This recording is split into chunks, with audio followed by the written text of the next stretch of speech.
In the late 1970s, my father pulled every string he could to secure a spot for me to return to the city. Guzian, a fellow educated youth who had been sent down to the countryside with me, proposed that very day. We got married and returned to the city together. We were deeply in love. I bore his children and helped him achieve fame and success. Yet, during a trip, he seized the moment when my asthma flared up, threw away my medication, and watched me struggle between life and death.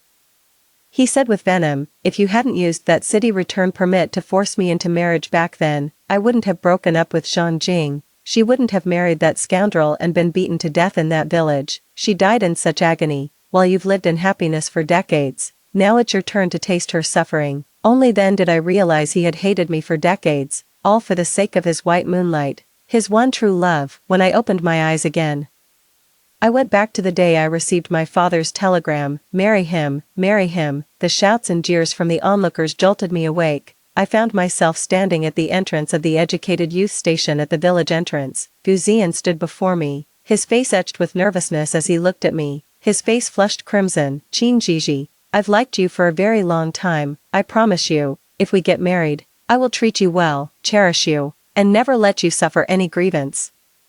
I was stunned. I had been reborn, sent back 40 years into the past. I just got a telegram from my father saying he secured a spot for me to return to the city. Trembling with excitement, I stared at Guzian ahead of me. This man, the one who got me killed in my past life, I won't give him another chance this time. I took a step back, looking at Guzian. Behind him stood Zhang Jing, tears in her eyes, clutching the hem of her own clothes tightly. I only found out later that the two of them had already secretly pledged themselves to each other by this point. In my past life, when my father's telegram arrived, the city had just issued a new regulation. If an educated youth was already married, they could bring their spouse back to the city with them. As soon as Guzian learned this news, he immediately proposed to me, sweet-talked me into getting a marriage certificate, and then smoothly returned to the city with me, in everyone else's eyes. Guzian was close to two female educated youths, me and Zhang Jing. When he proposed to me, they all thought he had finally seen his true heart and chosen me. Little did they know, it was all for his own sake. He used my chance to return to the city to propose, planning to find a way to get Zhang Jing transferred back later, but he simply didn't have the ability to secure a return quota himself, and since his job still depended on my father, he didn't dare to bring it up. Zhang Jing was the one who had to stay behind in the village, yet he's putting all the blame on me. A shiver ran down my spine. Now, with the jeering in my ears and Guzian standing before me, I clutched the telegram in my hand and took a step back. "Guzian, aren't you with Zhang Jing? Why are you suddenly proposing to me? You're so fickle." "What about Zhang Jing? Look, she's on the verge of tears. You'd better go comfort her." I saw Zhang Jing freeze, her mouth agape as she stared at me. Guzian, his face a picture of panic, rushed to explain. "Who said that? How could I possibly be with Zhang Jing? The one I've always liked is you, not her. You have to believe me." "Gigi." Zhang Jing's face instantly drained of color, tears welling up in her eyes. I tilted my head and said with a smile, "But, I saw the two of you holding each other at the threshing ground that day. I thought you were already a couple." The educated youth and villagers who had gathered around began to murmur among themselves. What? Guzian and Zhang Jing were confirmed to be in a relationship, and now he's proposing to Qin Jiji, that male educated youth. I saw him holding hands with that girl named Zhang Jing over by the cornfield last time. I even remarked how brazen they were, doing it in broad daylight. Yeah, I saw them kissing by the river when I was on night watch too. So embarrassing. No way.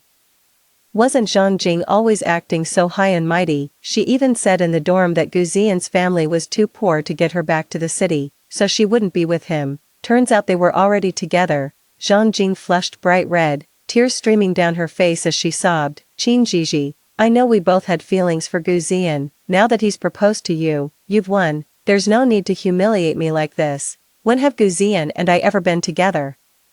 We are simply fellow educated youth who were sent down together. Nothing more. You must have mistaken me for someone else. How could I possibly be in a romantic relationship with Guzian?" Zhang Jing was a beautiful girl who had always been quite popular and sought after by the male educated youths. Seeing her crying so pitifully now, some of the men began to doubt my words and stepped forward to defend her. "Qin Jiji," one said, "don't make baseless accusations without proof."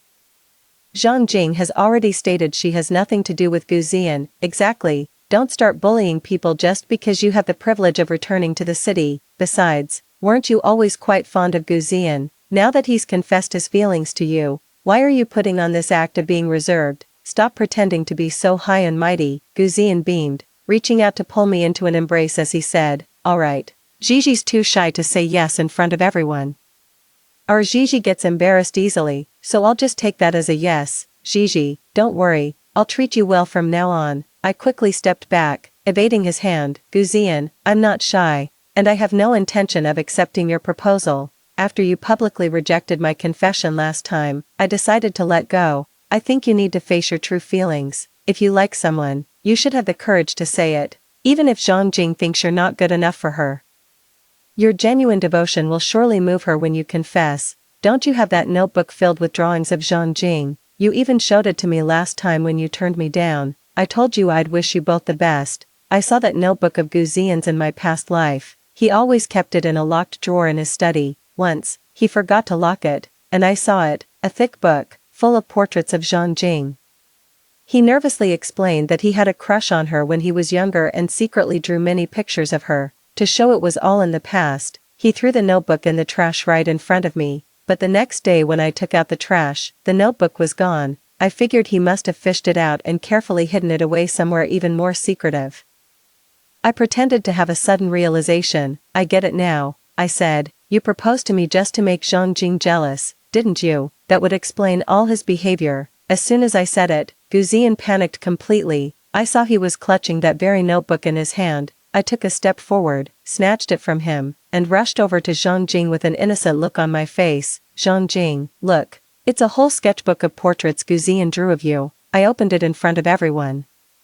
And sure enough, it was filled with drawings of Zhang Jing. One of the educated youths grabbed it and flipped through the pages. Oh my god, it really is a whole book. How devoted. That's right, Zhang Jing. Guzian's feelings for you are genuine. You should say yes. Exactly. Look at this. Hundreds of portraits. It's so touching. Besides, since neither of you can return to the city, getting married here means you'll have each other to rely on. At those words, Zhang Qing and Guzian's faces fell completely. They had a plan all along. Guzian would sweet-talk me into marrying him so we could return to the city together, and then he would use my father's connections to get her back. If Guzian can't marry me, their whole plan will go down the drain. I watched Guzian's face turn as black as a burnt pot, and I almost burst out laughing. I linked arms with my roommate, the female educated youth Luanan, and said, alright, let's head back to the dorm. Guzian, I wish you and Zhang Jing happiness. Be brave and pursue your true love. Guzian suddenly rushed over, trying to grab me, and said angrily, Qin Gigi, are you playing me for a fool? Weren't you the one chasing after me all this time? Now that I've agreed to marry you, what's the meaning of this? A male educated youth who couldn't stand it any longer stepped forward and blocked him. Guzian, feelings have to be mutual, don't they? Qin Gigi said that after you rejected her, she gave up and let go. What? Are you saying you're allowed to reject others, but they're supposed to just hang around pining for you forever? The one who spoke was Xie Jian, an educated youth from the same batch as us. He was always a bit rough around the edges and didn't like talking to the female youths, so I was surprised he actually stood up for me. Exactly, Guzian, she pursued you, and you didn't agree, did you? You think she has to say yes just because you proposed? That's completely unreasonable. As he listened to the murmurs of the crowd, Guzian's face flushed and then paled. Finally, unable to contain himself, he swung a fist, knocking Xie Jian to the ground. I grabbed his arm. What are you doing? Guzian sneered coldly. Is he the reason you turned me down? Everyone knows Xie Jian's father is a high-ranking official. Are you just waiting for his father to be reinstated so you can climb the social ladder? Give it up. His father's been sent off to who knows where for re-education. Don't even dream about it. Slap. I struck him across the face. Guzian, the reason I won't marry you is because I see right through a petty man like you. You're selfish, only ever thinking of yourself. Why are you proposing? Isn't it just so you can marry me and use that as a ticket back to the city? You think I don't know about the notice that just arrived in the village?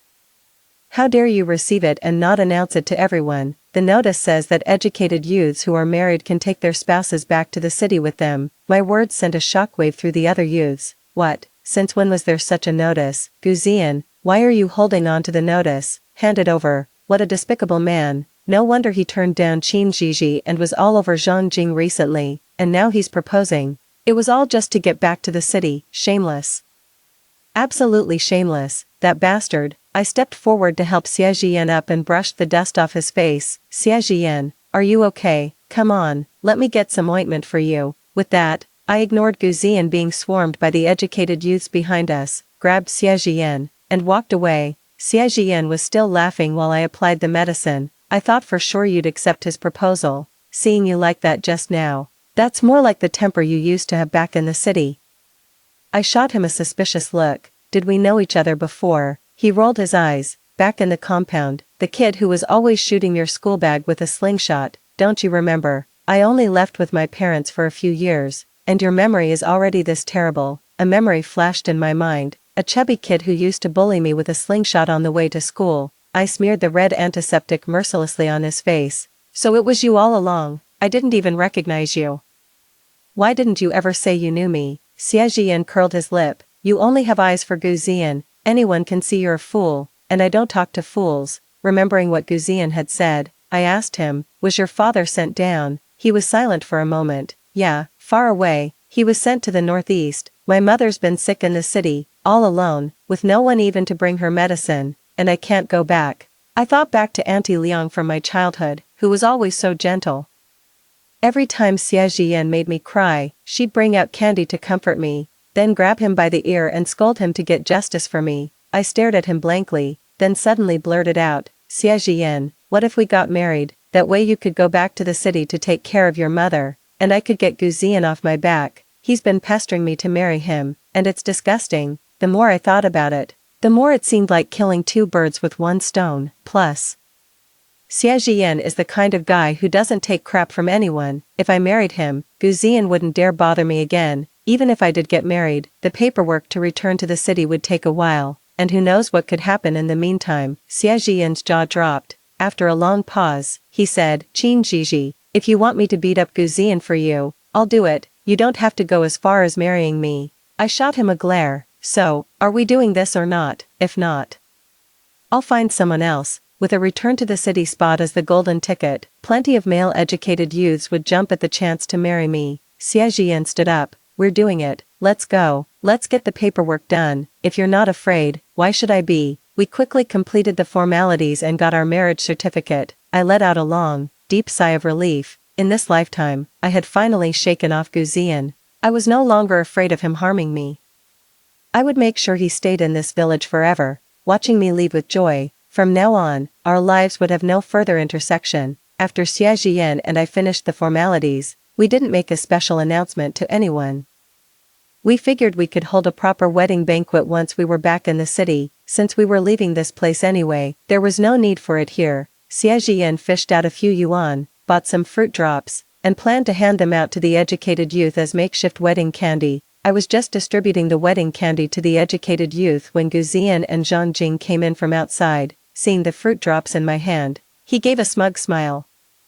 You went out and bought fruit drops just for me. You remembered I like this apple flavor. You publicly turned me down this morning, and now you're trying to sweet-talk me with candy. Let me tell you, Qin Jiji, don't think a few pieces of candy are enough to make me forgive you so easily. It's not that I can't forgive you or agree to marry you, but I have conditions. I looked at him helplessly, just about to shatter his delusions. This candy, he raised his hand to cut me off.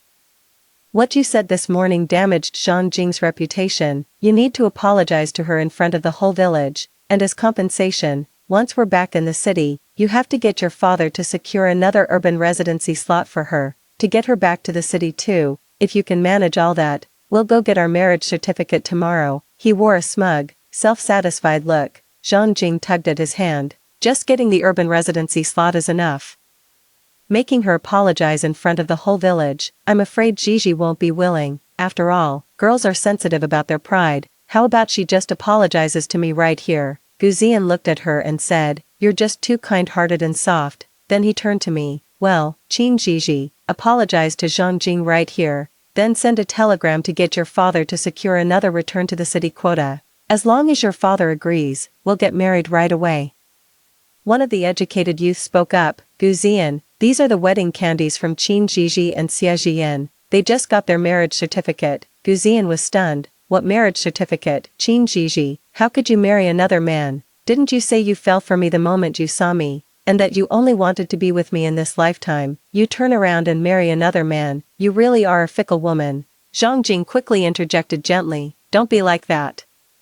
Gigi must have misunderstood our relationship and gotten jealous. She's definitely not the type to two-time. Don't say such harsh things. She just got married. Then, looking at me, she said, Gigi, Guzian and I really are just friends. You've misunderstood. He still likes you. After saying this, she tugged on his sleeve. Guzian looked at me with a haughty expression and said, Fine, I forgive you for our impulsive argument. Go get the divorce papers from Xie Jian. And I can still marry you. Xie Jian clenched his fists beside him, telling my wife to divorce me right in front of me. Are you fucking tired of living? With that, he grabbed the man by the collar, ready to throw a punch. I quickly stepped in to stop him. Xie Jian, don't. Guzian smirked triumphantly. See, she's still protecting me even now. She doesn't like you at all. I held Xie Jian back and said. The insult was directed at me. If anyone's going to throw a punch, it'll be me. With that, I slapped him hard across the face. Shut your filthy mouth. The biggest regret of my life, no, of this life and the last, was ever knowing you and having feelings for you. But thankfully, it's not too late to fix that. I opened the marriage certificate and placed it in front of him. See for yourself. I'm married. Xie Jian and I are legally husband and wife. We'll be returning to the city together soon. Guzian, I hope you and Zhang Jing can find happiness and contentment here.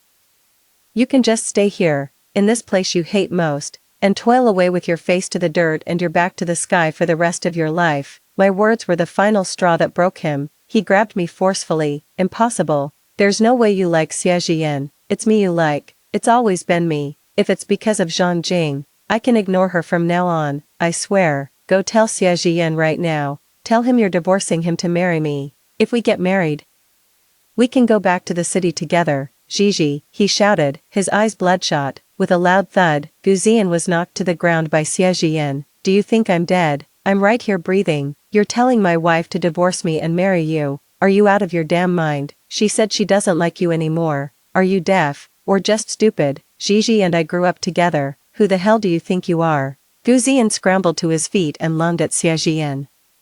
The two of them grappling on the ground. By the time the village chief arrived to separate them, Guzian's face was swollen to the size of a pig's head from the beating. The village chief shook his head and sighed. Guzian, you can't stir up trouble just because you couldn't win Qin Gigi's affection. She's married now. Are you trying to break up someone's family? That kind of thinking is unacceptable. Come to my house tonight. I need to have a serious talk with you. As I passed by Zhang Jing, I pretended to speak to Xie Jian. I think there are a few other educated youths returning to the city in our batch. We should ask the village chief who else is going. It'll be nice to have company for the journey. Then, I watched as Zhang Jing's expression shifted, and she lowered her head. I sneered inwardly. The fish had taken the bait.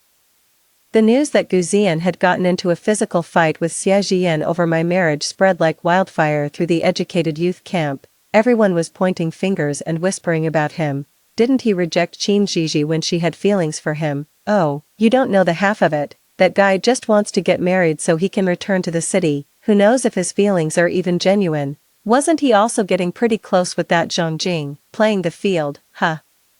What a player. The gossip left him unable to hold his head up. Combined with the injuries on his face, he simply used his illness as an excuse to stay holed up in the dorm, and during this time he was hiding away. Zhang Jing started making her own moves, getting very cozy with another educated youth from a different work unit. I was so caught up with Xie Jian, making plans for our return to the city, that I completely missed what was happening with them. In the end, it was Luanan who came running to tell me that Zhang Jing had fallen out with Guzian and was now set to marry another male educated youth. It turned out Guzian had been holed up in his room for a few days, nursing his wounds. The first thing he did when he emerged was to go looking for Zhang Jing. Another educated youth stammered out the news that Zhang Jing was hardly ever at their own station anymore.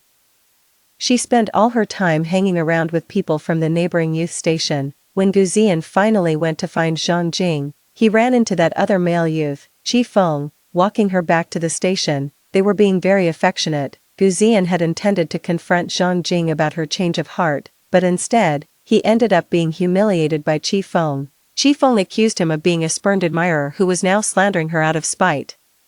He then informed Gu Ziyan that he and Zhang Jing were officially a couple and were already making plans to get their marriage certificate. Gu Ziyan was stunned. In just 1 week, Zhang Jing had not only fallen for another male-educated youth, but was actually planning to marry him. That evening, I saw Gu Ziyan go to find Zhang Jing. He pulled her outside under the eaves and confronted her bluntly. Zhang Jing, why are you suddenly marrying someone else?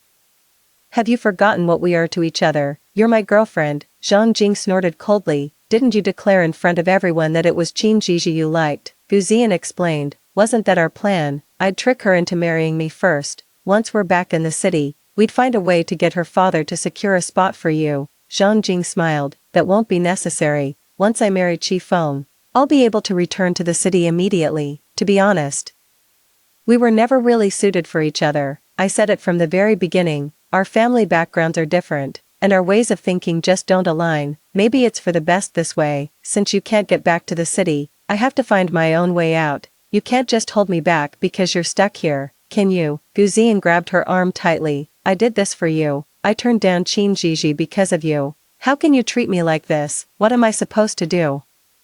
Stuck here all alone. If you hadn't promised so earnestly that we'd be together, I would never have ended up in this mess. Zhang Jing pulled her arm free. Don't blame me for your own incompetence. The only reason I agreed to be your girlfriend was because you claimed you had a way out. It's not like you got the short end of the stick anyway. Let's just leave it at that. Don't come looking for me anymore, or Chi Feng will be upset. We're getting married soon. From now on, let's just be acquaintances. With that, she entered the girls' dormitory and slammed the door shut. Gu Ziyan slumped to the ground and suddenly let out a heart-wrenching cry. No, I won't break up. Zhang Jing, you can't marry someone else. The commotion drew all the surrounding educated youths out to watch the spectacle. Watching them argue from inside the room, Xie Jian and I felt a surge of vindictive satisfaction. In my past life, he had schemed against me. This time, all his plans had come to nothing.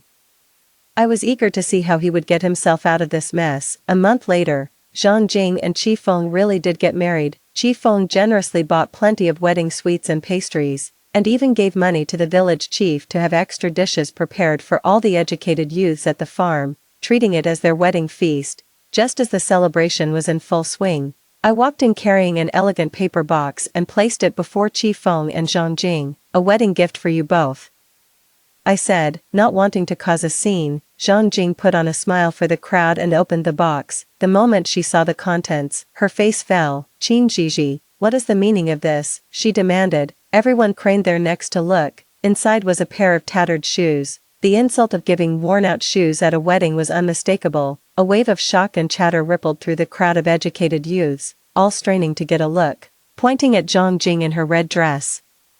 I looked at Chi Feng with feigned pity. You're marrying Zhang Jing, but did you know she was Gu Ziyan's girlfriend? They pledged themselves to each other long ago. You're just picking up someone else's cast-off. Do you really think she's some kind of angel? She only married you to get back to the city. Did you think she was as innocent as a little lamb? She's ruthless, that woman. To secure her return, she even had her own boyfriend pursue me, trying to trick me into marriage so they could both get back to the city together. Now that she sees no hope of going back with me, she immediately latches onto you, and you think you've hit the jackpot. Chi Feng's face twisted with rage as he grabbed Zhang Jing. Tell me, he snarled, is what Qin Jiji said true? Do you have some improper relationship with Gu Ziyan? Zhang Jing wept pitifully. Don't you know what kind of person I am? I'm your wife.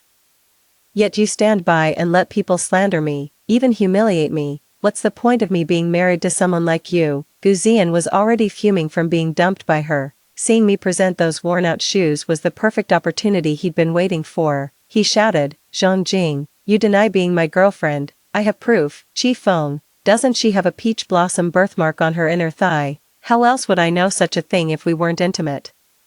The group of educated youths let out a collective woe, the scene erupting into an uproar. Slap. Chi Feng struck Zhang Jing across the face. You tramp. You tricked me into marrying you. I never thought you were this kind of woman. I want a divorce. Zhang Jing broke down into hysterical sobs. He's lying. How can you believe them? If you divorce me, I won't go on living. I'll go back to the city and report you for seducing and abandoning me.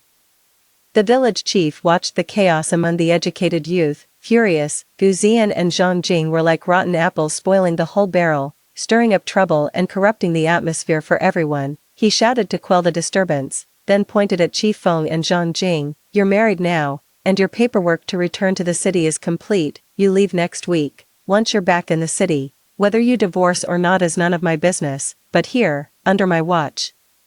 "Absolutely not." He then turned his gaze to Guzian, "If you're willing to behave and keep your head down, you can stay in this village, but if you keep causing trouble, I'll have you transferred to another outpost. It's deep in the mountains. Once you're there, forget about returning to the city. You won't even be able to leave the foothills. Think carefully about that, 'cause any more trouble, and I'll report you to the higher-ups. I'll say you have ideological problems. Then you can forget about returning to the city. You won't be hoping for anything at all." The village chief stormed off in a huff. Qifeng shook off Zhangjing's hand and walked away without a backward glance. Zhangjing chased after him, sobbing, "Qifeng, he's slandering me because he couldn't have me. You have to believe me." Her tearful pleas faded into the distance as she ran. Guzian got completely wasted at the dinner table, muttering to himself, "I will make it back to the city. I absolutely will. Don't you dare think you can leave me behind." I finally let out a long, deep sigh of relief. The next day, I boarded the train back to the city with Xie Jian. After we returned to the city, the neighborhood committee arranged jobs for us. Xie Jian and I set up a little home of our own, and we became a proper married couple. He had matured a great deal, shedding the reckless defiance of his youth to become a considerate and devoted family man. With the attentive care we provided after our return, his mother's health gradually improved. She regained enough strength to start fretting over when we would have children. In the summer of the following year, I became pregnant, and our little home was filled with laughter. While I was at the hospital for a prenatal checkup, I unexpectedly ran into Guzian. My heart sank. How on earth had he managed to get back to the city? "Honey, what are you looking at?" A stout, heavy-set woman with a prominent belly called out to him from behind. Guzian quickly turned around, forcing a smile. "Darling, I just thought I saw an old friend and took a second look, but they're gone now. Are you done with your checkup? Let's go," the woman said with a coquettish pout. "Don't you go looking at other women. I know you have a wandering eye. If I find out you've done anything to betray me, I'll tell my father. You'll be in for it then." Guzian lowered his head, gently coaxing her. "How could I? I've told you, you're the only one in my heart and in my eyes. Why are you getting jealous? None of them could ever be as virtuous and considerate as you are." The woman brightened up. "You're all talk. When we get to my house, remember to say the right things to my father. Try to get him to arrange a job for you."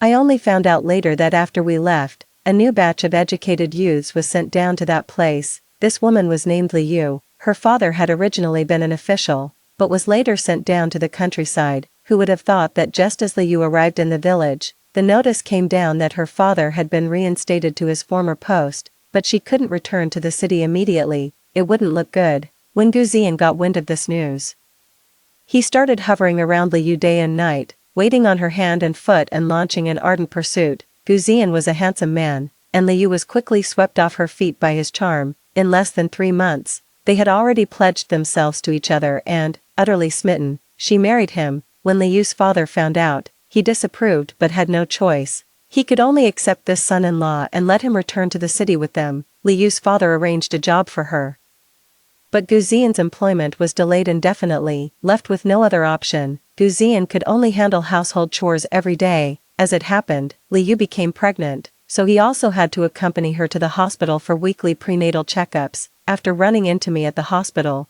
Guzian somehow managed to find out I worked at a school. He waited for me at the school gate and called out, "Gigi." I looked at him, hesitating for a moment. "Is something wrong?" Only then did he notice my protruding belly, his expression darkening. "You're pregnant." I patted my stomach and laughed. "Yeah, I've been married for over a year. It's pretty normal to be pregnant. What about you? Looking at your wife's belly, she must be 6 or 7 months along. I heard you haven't been married long. A shotgun wedding, was it?" His expression turned pained. I had no choice. If I didn't marry her, there was no way I could return to the city.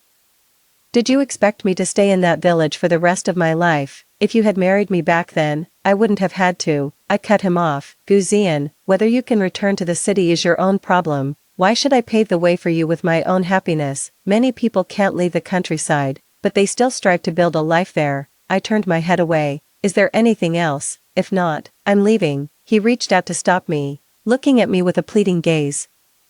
"I really can't stand being with Liu anymore. Gigi, please, could you ask your father to pull some strings and help me get a job? Once I have a job, my household registration can be transferred to the work unit, then I won't have any ties to Liu anymore, and I can finally leave her." I looked at this man, truly unable to comprehend how I could have loved him so deeply in my past life. I was completely blind to his true nature, used by him, and hated by him for a lifetime. The truth is, he has always been a selfish person. I really don't know how I was so blind in my previous life, deceived by him for an entire lifetime, only to end up dying by his hand. I looked at him with utter disgust and shouted, "Guzian, that's enough. You're a married man, you should treat your wife properly. She's carrying your child. How can you say such things? You used her to get back to the city, and now you want to use me to sort out your job. How can you be so shameless?" Guzian hurriedly explained, "It's not like that. I had no choice. If I hadn't sweet-talked Liu, how could I have returned to the city?" No sooner had the words left his mouth than someone grabbed him fiercely by the collar and slapped him hard across the face. It was Liu. Liu had always thought Guzian was too handsome for her own good. Even after marrying him, she felt insecure, constantly worrying he'd fall for someone else. She kept a tight leash on him. Seeing him leave the house alone today, she grew suspicious and decided to follow him discreetly. "I spotted her hiding there ages ago. That's exactly why I said all that on purpose. Guzian, you ungrateful wretch, so it was all a lie. You said you loved me, sweet-talked me into carrying your child, tricked me into marriage, all just to get back to the city." I chimed in, fanning the flames. "You deceived that girl. So you have to take responsibility. How can you even think about divorce? You're despicable." Liu glared at him fiercely. "You want a divorce, over my dead body? Listen here, Guzian, if you try to leave me, I have ways to make sure you can't find a job anywhere. With no one to take you in, you'll be sent right back to the countryside. You'd better think carefully." Guzian's face turned ashen. He hurriedly stood up, head bowed, not even daring to cover his face. "Darling, it's a misunderstanding. I was just visiting an old friend from my time in the countryside, hoping her father could help me find a job." Liu snorted coldly. "I don't care if it's true or not. Just let me catch you with any ulterior motives, and you'll regret it." With that, she tossed the vegetable basket at him. "Take this, go home and cook." Guzian obediently picked up the basket and trailed after her, slinking away in defeat. When I was giving birth, Luanin, who had been sent down to the countryside with me, came to visit. During our chat, she asked, "Do you remember Zhang Jing?" I looked up at her. "Of course I remember. Didn't she marry Qi Feng and go back to the city with him?" Luanin let out a sigh. "You didn't know. She didn't go back to the city. Qi Feng didn't want to be stuck with a used woman, so he made a huge scene, divorced her, and went back to the city alone. She stayed behind as an educated youth. Her reputation was completely ruined, and no production brigade was willing to take her in. The village head had no choice but to transfer her to a remote brigade. I heard she couldn't make ends meet there either and ended up marrying a local hoodlum. At first, that hoodlum treated her well because she was pretty, but later, he must have heard about her past from somewhere. After that, he beat and cursed her every day. She had a miserable life. Who would have thought Zhang Jing would walk the same path again, marrying a hoodlum and living a life of daily beatings? And that Guzian, didn't he sweet-talk that female educated youth into marrying him so he could return to the city? I heard that to get a divorce, he then got involved with some official's daughter, but his wife found out and divorced him. Liu ruined his job prospects and wouldn't let him register his household with her family. He became a man without status or papers. With no other choice, the neighborhood committee had to arrange for him to be sent down to the countryside again as an educated youth. TSK, everyone else is gradually returning to the city, but he's the only one being sent down again. Serves him right, that two-timing scoundrel. I looked at my son in my arms, thought of the suffering from my past life, and realized it was all over now. In the courtyard, Xie Jian came in holding a new dress. "Darling, you finished your postpartum confinement today. I bought you a new dress and a gold necklace. Try them on. When the guests arrive later, let them be properly envious." I laughed. "How childish, I'm a mother now. What's the point of dressing up so beautifully?" Xie Jian looked utterly pleased with himself. "What's childish about it? My wife should dress beautifully. She should be beautiful all the time. What's wrong with me wanting to show off a little?" I changed into the new dress and put on the necklace. Xie Jian put his arms around me and our child, and we went to greet the guests entering the courtyard. My brand new life is just beginning. Story 2. My childhood friend, who grew up in my family, was selected by the factory this year to study abroad. However, his first love tried to drug his drink to knock him out, hoping he'd miss his chance to go abroad and stay behind instead. I couldn't bear to see everyone's hopes for him dashed. So I told my parents the truth. My parents were furious and reported it to the police. His first love was arrested and, unable to bear the public scorn, hanged herself. Later, my childhood friend, now successful and powerful, blamed it all on me and took revenge, leading to the tragic death of my entire family. Given a second chance at life, I stood by and watched his downfall. While his rival rose to prominence with the tides of the times, his future bright and promising. At the factory gate, Li Zhongfeng, wearing a commendation flower, strode past, brimming with pride and satisfaction. Li Zhongfeng is so handsome, you grew up with him since you were kids, you really hit the jackpot, Wang Li said to me with a wink and a nudge. In my past life, I naively believed that Li Zhongfeng and I were destined to be together. On my 18th birthday, I mustered up the courage to ask him to take a photo for me as a keepsake, but he impatiently turned me down. My parents also scolded me for being inconsiderate and holding him back from preparing for his overseas interview, but that night, on a whim, I decided to bring Li Zhongfeng some late-night snacks. To my shock, I saw him in the factory dormitory, holding Chen Lan's hand and writing a sweet vow on a piece of imported photo paper. Once Li Zhongfeng returns from abroad, Qinghe, you'll be living the life of a wealthy lady. Wang Li's teasing remark snapped me out of my reverie. A wealthy lady. As the daughter of the county academy's headmaster, I never wanted for anything growing up. Things like vanity and status meant nothing to me, but I couldn't bear the thought of Li Zhongfeng's decade of arduous study coming to nothing. So, despite never having believed in fate, I went to the temple and prayed for a protective charm. On the morning of the interview, hoping for a bit of good luck, I went out at the crack of dawn to buy a big celebratory cake. I was happily carrying it home when, near the bicycle shed, I spotted Chen Lan, who had no business being there, sneakily talking to a man. Is this medicine really effective? Don't you worry one bit, girl, everyone back in my hometown uses this stuff. Even the most strong-willed person will drink it and fall right into line. My face flushed and my heart raced as I listened for a while, thinking Chen Lan intended to use it for the animals at home. To my surprise, after taking the medicine, Chen Lan said, I don't care if he gives in or not, I just want him to miss his chance to go abroad tomorrow. Well said. Once a man goes abroad, how could he possibly remember his family? The man glanced a few times toward our house, his face full of greed, and said,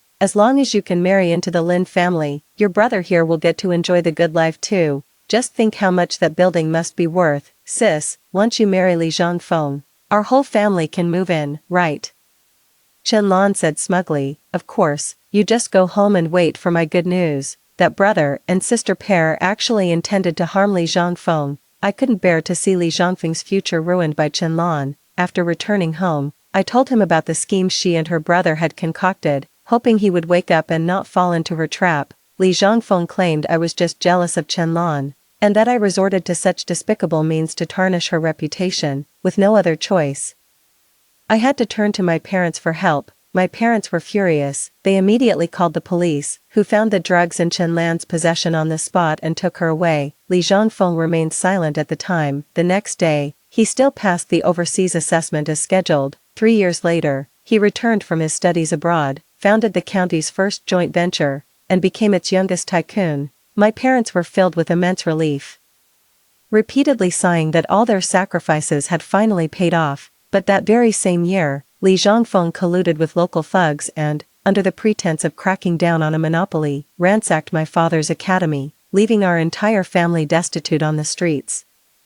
With his dying breath, he sneered and choked me, Lin Qinghe, it's all because of a bitch like you that Chen Lan hanged herself. You and your whole family should pay with your lives for her. You deserve to starve in the gutter, in that abandoned factory on the rainy night. After assaulting me, he still wasn't satisfied. He had someone bring an iron rod and brutally broke all my limbs. Now, Reborn, I will no longer interfere with the fate of this ungrateful wretch.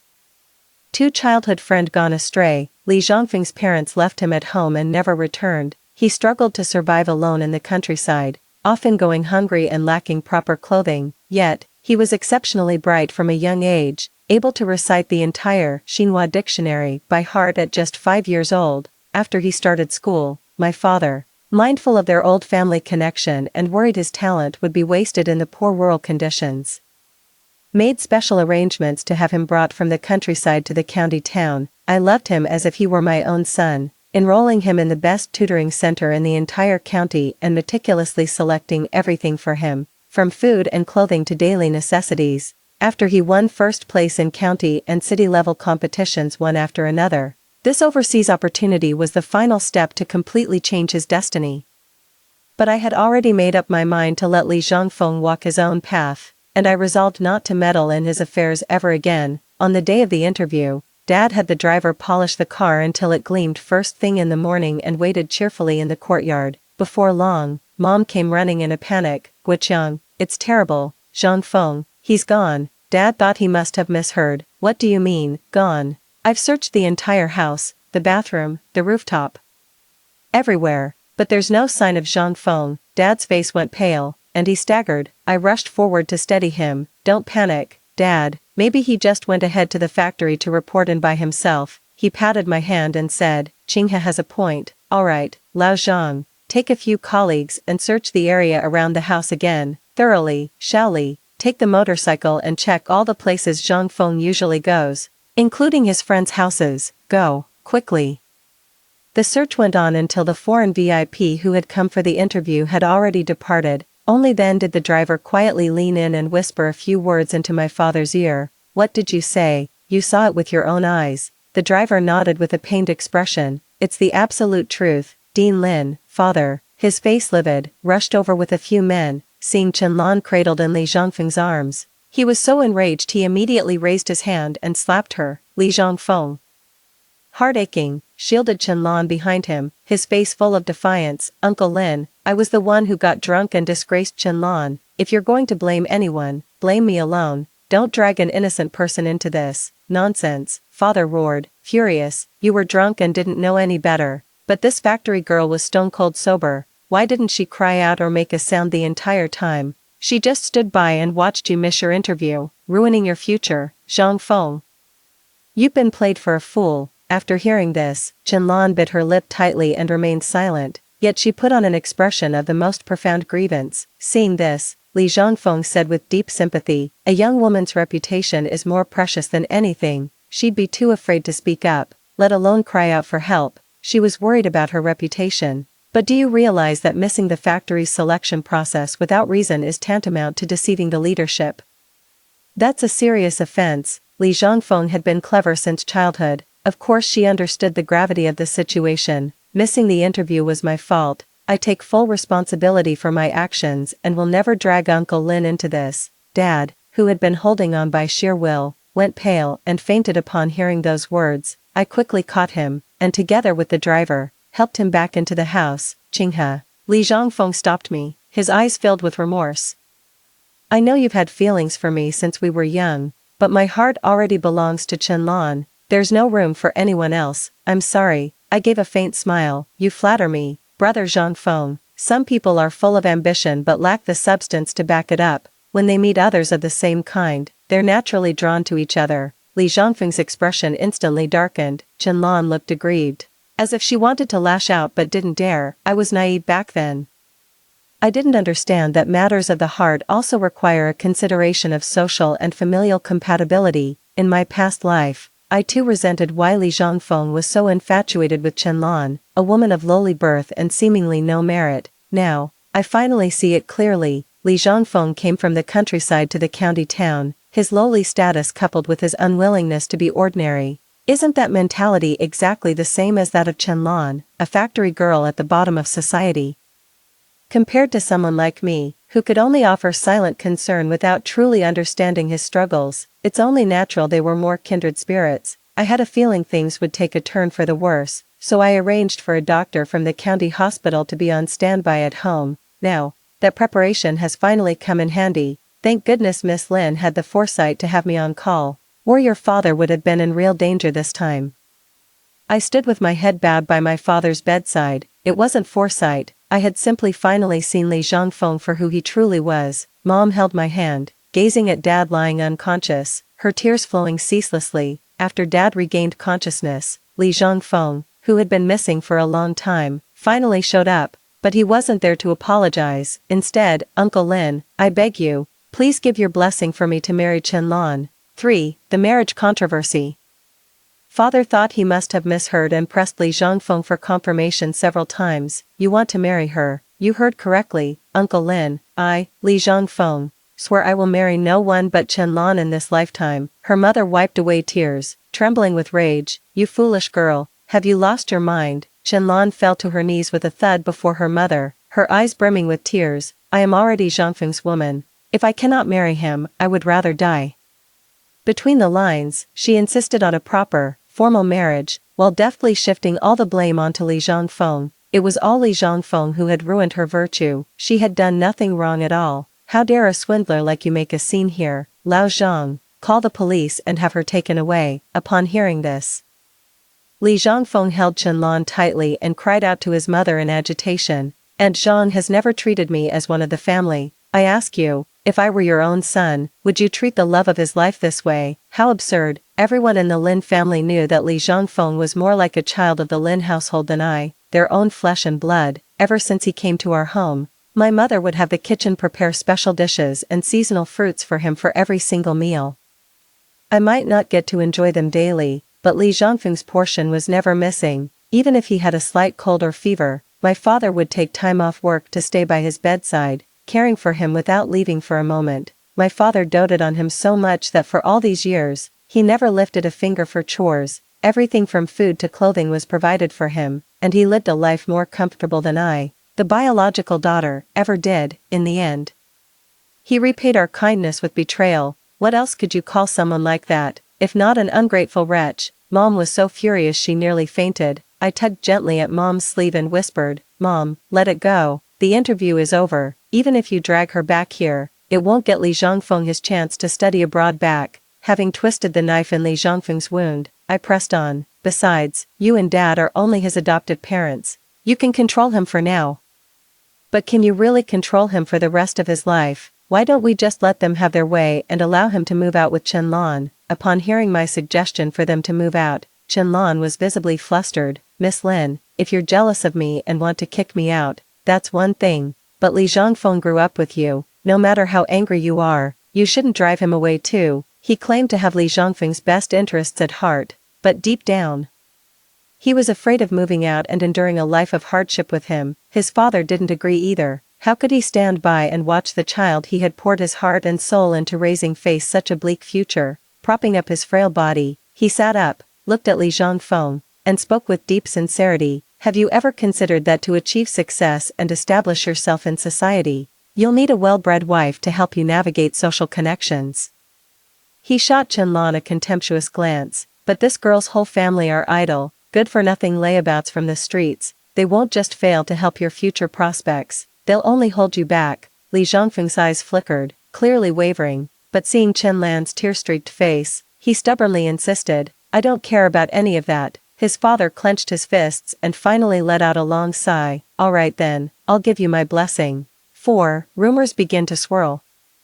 How could you be so foolish, letting Zhongfeng run wild like that? After Li Zhongfeng left, Mother was so anxious she was stamping her feet. I poured Father a glass of warm water and tried to comfort Mother, saying, Don't worry, I'm sure Father has his own plan. Dad patted my hand with a look of relief. Qinghe, you're the one who truly understands me. People only grow up and mature after tasting hardship. Since he's made up his mind, let him experience the harsh realities of life for himself. He'll come to his senses one day. On the day Li Zhongfeng and Qianlan moved out, I personally handed Qianlan her factory personnel file. From today onward, you are no longer an employee of our factory, and you have no further connection whatsoever to our Lin family. From now on, your married life is entirely in your own hands. Qianlan took the file and leafed through it several times. She wasn't very educated, and I couldn't figure out what she was looking for, so I asked, What are you trying to find? I'd already had the accountant settle Qianlan's wages,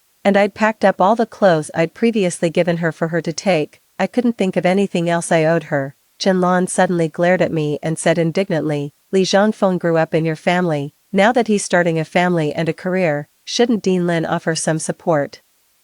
It finally dawned on me, she was blaming my parents for not giving them a settling down allowance. Standing beside her, Li Zhongfeng remained silent, but the resentment in his eyes was unmistakable. Clearly, he felt the same way. Humph, what an ungrateful wretch. According to China's marriage law, children have a legal obligation to support their parents. It's a child's duty to be filial, and those who violate this can face legal consequences. Am I right about that, Li Zhongfeng?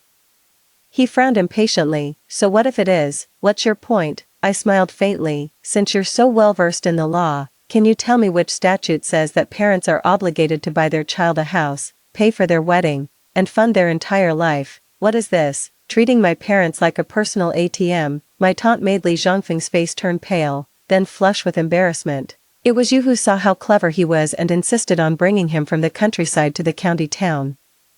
Since you brought him here, you should see it through to the end. So that's what they were thinking. My parents only brought you to town for school and provided for your living and education. It's not a formal adoption. You can go back to the countryside anytime you want. My uncle and aunt, who never returned, were the ones who defied their family's warnings, got pregnant in secret, and eloped all those years ago. They abandoned their elderly parents and were never heard from again.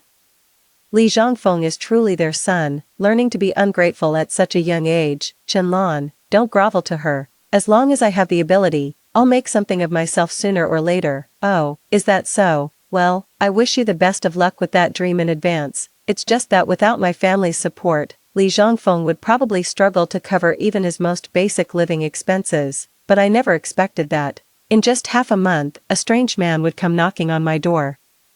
The man was dressed in rags, his hair a tangled mess, clearly from the lowest rungs of society. His beady little eyes greedily scanned my family's courtyard. When the driver blocked him from entering, he just squatted down at our main gate and started wailing. My own relatives live here. What right do you have to keep me out? Everyone passing by, come and see this. Director Lin is throwing his weight around. The boy he raised ruined my sister's virtue.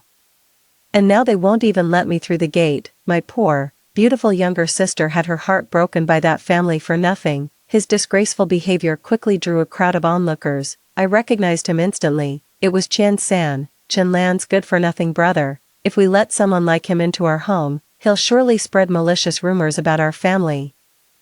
I immediately blocked him at the door. My father has always been open and aboveboard. There's nothing he can't say in front of others. Let's settle this right here in front of everyone. Let them be the judge of who's right and who's wrong. As soon as I finished speaking, the onlookers in the crowd began nodding in agreement. Miss Lin is right. Dean Lin has an excellent reputation in our county. He's fair and just in all his dealings. You should speak your piece right here. Qian San glared at me with venom in his eyes and said in a chilling tone, fine, then I'll lay it all out right here, right now. Don't you dare regret this. Miss Lin, my brother-in-law had his own birth parents, you know, but that old fox Lin Guiqiang saw how clever the boy was, how much potential he had, and he just snatched him away from his real family. Not only was he torn from his parents for over a decade, but the Lin family constantly mistreated him, worked him like a dog, and now, just because he missed his chance to study abroad, they heartlessly threw him out on the street. I ask you all, is that any way to treat someone? After all they took from him, they just kick him to the curb when he's no longer useful. The onlookers sighed with disbelief. Who would have thought Dean Lin was that kind of person in private? I responded calmly. First of all, it's true that Li Zhongfeng was born in the countryside. See, she admits it. Qian San laughed triumphantly. Upon hearing the word countryside, some in the crowd wore expressions of sympathy. Conditions in the countryside are so poor, it's even hard for children to go to school. I continued along with what they were saying. That's right. As everyone knows, life in the countryside is tough, and educational resources are scarce. My father saw that Li Zhongfeng was naturally bright and talented. He couldn't bear to see him languish in the countryside, so he brought him to the county town.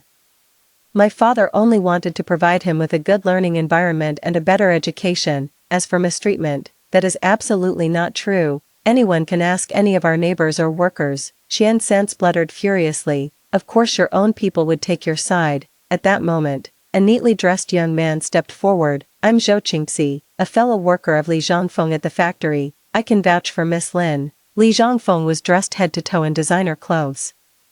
With fair and smooth skin, there wasn't a single sign of any mistreatment. It's clear you're spreading malicious lies to slander Director Lin. You must have an ulterior motive. I nodded gratefully to him. Thank you, Zhou, for being honest. Qiansan still wanted to argue. Now that he's ready to settle down and start a family, shouldn't you buy him a house? To give my sister a proper place to live? No, you shouldn't, I said firmly.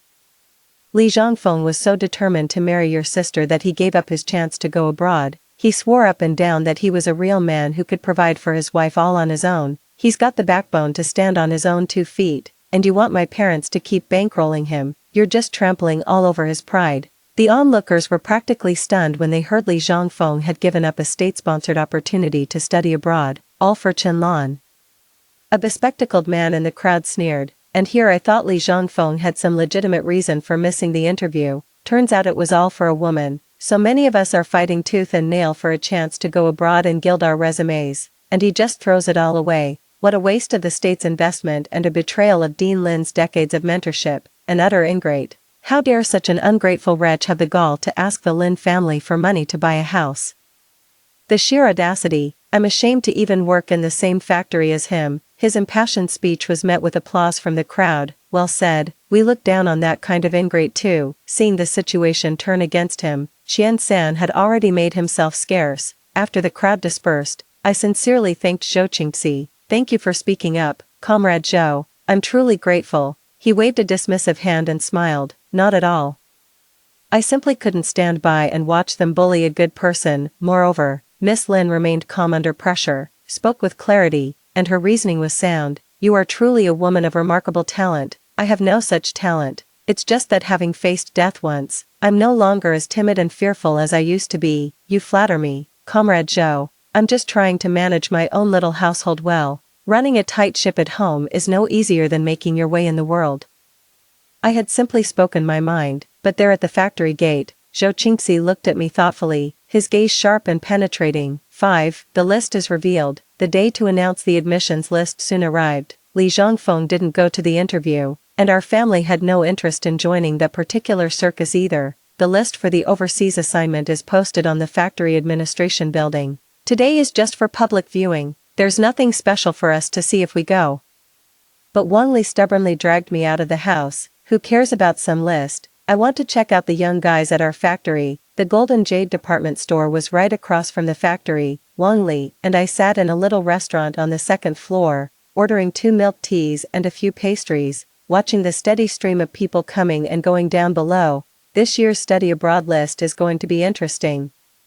The factory's 2 best technicians are competing for the only overseas opportunity. Let's see who comes out on top, Wang Li muttered under her breath. These people probably still don't know that your Li Zhongfeng missed the interview. What a shame. Only the factory management knows the selection results. The workers outside are completely in the dark about the real situation. No sooner had she spoken than she nudged my arm. Look. Who's that? Across the street, unmistakably. Were Li Zhongfeng and Qianlan. Qianlan was carrying a shopping basket, as if she had just been out buying groceries and happened to be passing by. Seeing the crowd gathered at the factory gate, Li Zhongfeng's face darkened and he quickened his pace, eager to get away. Well, if it isn't Technician Li, the list is about to be announced. You've come at just the right time. Li Zhongfeng was about to refuse this so-called kindness when the crowd in front of the bulletin board suddenly stirred. Spring 1984, Overseas Study Placement, Zhou Qingxi. The worker was taken aback. Meeting Li Zhongfeng's icy glare, he muttered awkwardly, why isn't it Technician Li? No wonder Li Zhongfeng looked so upset. Zhou Qingxi worked in the same technical department as him, yet they were constantly at odds. They clashed at work, and in private, they fought tooth and nail over the factory's outstanding production title. For Li Zhongfeng, if anyone else had gotten this opportunity, he might have let it slide. The fact that Zhou Qingxi was the only one chosen filled him with such bitter envy that he tossed and turned all night, utterly tormented. Li Zhongfeng coldly shook off the person's hand, as she turned to leave. A flash of unconcealed disappointment and anguish passed through her eyes. Qianlan stepped forward, just in time to witness his dejection. Wang Li nudged me again and whispered, look, the show's about to start. Qianlan's eyes welled up with tears as she looked at Li Zhongfeng with a wounded expression. Zhongfeng, are you upset with me? Li Zhongfeng clenched his fists, holding himself back. Finally, he reached out and gently tucked a stray strand of Qianlan's wind-blown hair behind her ear. How could I be? Even if I don't go abroad. My future achievements won't necessarily be any less than theirs. Wang Li was utterly astonished, clicking her tongue in amazement. So that's what works on Li Zhangfeng. I don't care what trouble he's gotten himself into, it's just that his unexplained absence from the national selection, the factory management didn't pursue it earlier because they were busy screening candidates and didn't have time to deal with it. Now that the list has been announced, I'm afraid our family will be implicated as well. I rushed home in a hurry and told my father about the whole thing. Dad snorted coldly. If the factory management really wanted to hold someone accountable, why would they wait until now? It was Zhou Qingxi, the newly elected official, who put in a good word for our family. The leadership is reasonable. They understand that in this Li Zhangfeng business, our family was also a victim. That's why they let it go. Dad has always been a fair and upright man, and with Zhou Qingxi's help in pleading our case, we managed to avoid any trouble. But as for Li Zhangfeng, what a shame about Zhangfeng, Dad sighed. I'm afraid a promotion is just not in the cards for him in this lifetime, given that he squandered the factory's investment in him. Merely revoking his promotion eligibility isn't a particularly harsh punishment. But how many decades does one have to start all over again? 6. Blocking the road for a wedding. Before I knew it, I had no time to dwell on it further. Zhou Qingxi's mother came to our house to propose the marriage. Mother asked for my opinion. It's my fault, she said. I always assumed you'd eventually marry. I never gave your marriage prospects serious thought. She patted my hand with a smile. Your father and I think Zhou Qingxi is a fine match. He comes from a respectable family, is steady and reliable, and has the chance to go abroad to further his education. So many girls at the factory have had a crush on him, yet he's never shown interest in any of them. He's a man of deep loyalty and feeling, unlike your. At the mention of Li Zhangfeng, a look of concern reappeared on Mother's face. I set down the half-knitted sweater. I'm quite fond of Comrade Zhou as well. He's open-minded and understanding, and he respects my thoughts and opinions, a rare quality in today's society. After the matchmaker's visit and the exchange of gifts, the wedding date was swiftly set. On that day, amidst the deafening clamor of gongs, drums, and firecrackers, I put on my red bridal veil and stepped into the wedding car. As I sat inside and the car engine started, a hand with distinct knuckles, slender yet strong, reached in through the window. Here, my dear, a voice said, have something sweet first. It was a piece of chocolate. I took it and took a small bite. A sweet flavor melted on my tongue. The wedding car hadn't gone far when it suddenly stopped. Outside, the sound of an argument rose and fell. Peeking out from behind the curtain, I saw a dilapidated bicycle pulling a crude bridal sedan chair, locked in a standoff with us at the intersection, neither side willing to yield. As for Li Zhangfeng, though he wore a red groom's outfit, the clothes were crumpled and utterly lacking in luster. In just a few months, he had wasted away. His complexion sallow and gaunt, the wedding sedan behind him was shabby and worn, with patches even sewn onto its curtain. There wasn't a single decent piece of dowry following the sedan. If not for Li Zhangfeng wearing the groom's attire, who would have guessed this was a wedding? Li Zhangfeng seemed to sense someone's gaze. Without any pretense, he looked directly at me. I quickly let the curtain fall back into place and smoothed my hair. After the wedding, Li Zhangfeng came to see me in secret. Qinghe, why did you marry Zhou Qingxi? You know perfectly well he and I don't get along, so why would you? I didn't want to discuss it further, so I gave a dismissive reply. It's enough that he's a good man. It suits me just fine that he doesn't get along with Li Zhangfeng. That way, I won't have to see her all the time after I'm married. Marriage is a serious matter. How can you be so rash about it? Qinghe, be honest with me. Do you still have feelings for me? Are you rushing into this marriage just to get back at me and Chenlan? The sheer audacity of it almost made me sick to my stomach. Seeing me staring at him in silence, he actually had the nerve to say, Qinghe, I regret it. I used to think it was just a missed opportunity to go abroad, even if I couldn't go this time. Plenty of master craftsmen at the factory had become technical experts without ever leaving the country. The corner of my mouth lifted in a faint, scornful smile.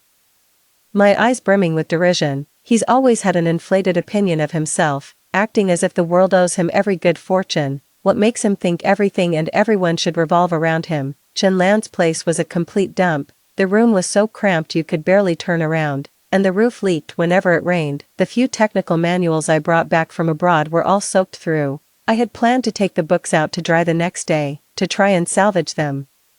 But as soon as I got up, I saw Qian San selling all that precious material to the recycling station as if it were scrap paper. Hearing his complaint, I couldn't help but feel it was both laughable and tragic. Those technical manuals, which Li Zhongfeng usually guarded more fiercely than his own life, he wouldn't even let me flip through them, had been sold off as waste paper by that illiterate Qian San. So what? Qianlan and her family, you chose them yourself, didn't you? But I regret it.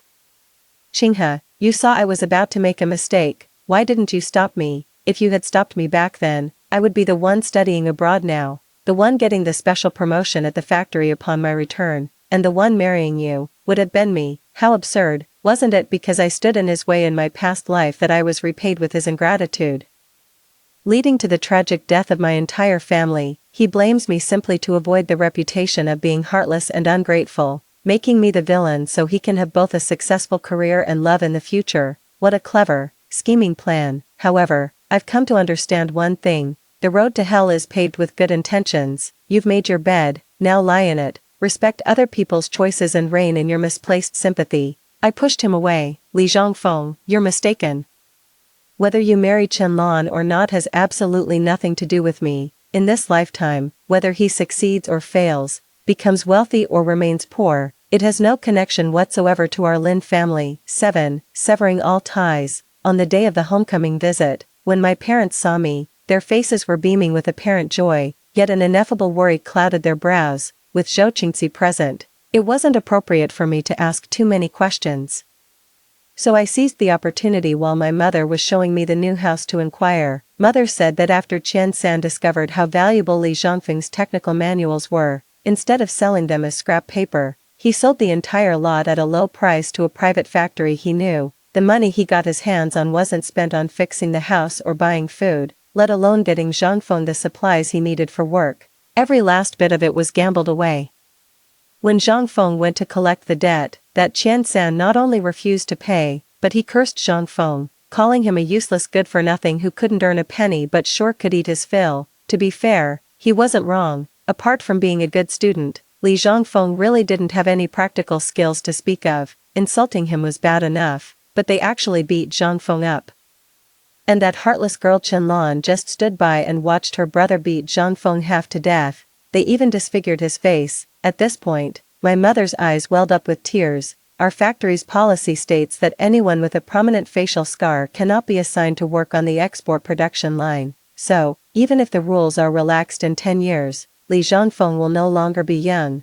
I patted my mother's back gently to comfort her, saying, "It's all right if he can't get into the foreign trade sector, as long as he's willing to work diligently. With his knowledge, he can support himself as a technician or an engineer." Hearing this, Mom immediately caught my drift. "Qinghe, are you saying that?" "Mom, I'll say it again, he's not your and Dad's biological son. You can never truly know what's in a person's heart. He was ungrateful even when everything was going his way, so there's no point in hoping for anything now."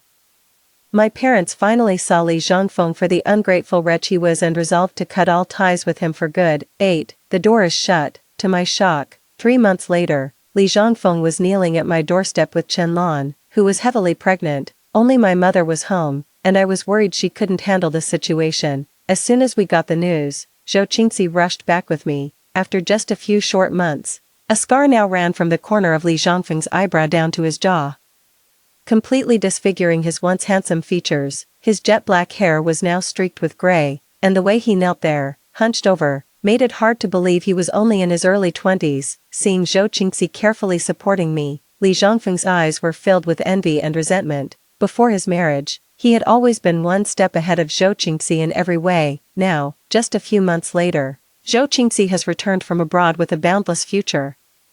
While he is so poor he doesn't even have a decent set of clothes. For someone as proud as Li Zhongfeng, how could he not be bitter? "Qinghe, please, go put in a good word with Uncle Lin for us. Let me and Qianlan come back home. If Uncle Lin hadn't been so strict with me back then, I wouldn't have rebelled and done such a foolish thing. From now on, I won't talk back to him anymore. I'll listen to whatever he says." Even now, he still doesn't understand what he did wrong. His words still imply that my father was too controlling. "Sister Qinghe," Qianlan spoke, her face ashen, "let's leave the unpleasantness in the past. We're all family now. The child in my womb will one day call you aunt." She's certainly quick to claim family ties. Too bad I have absolutely no intention of acknowledging them. Seeing my silence, she had the nerve to continue, Zhang Feng may never get to go abroad in this lifetime, but our child will carry on his ambition.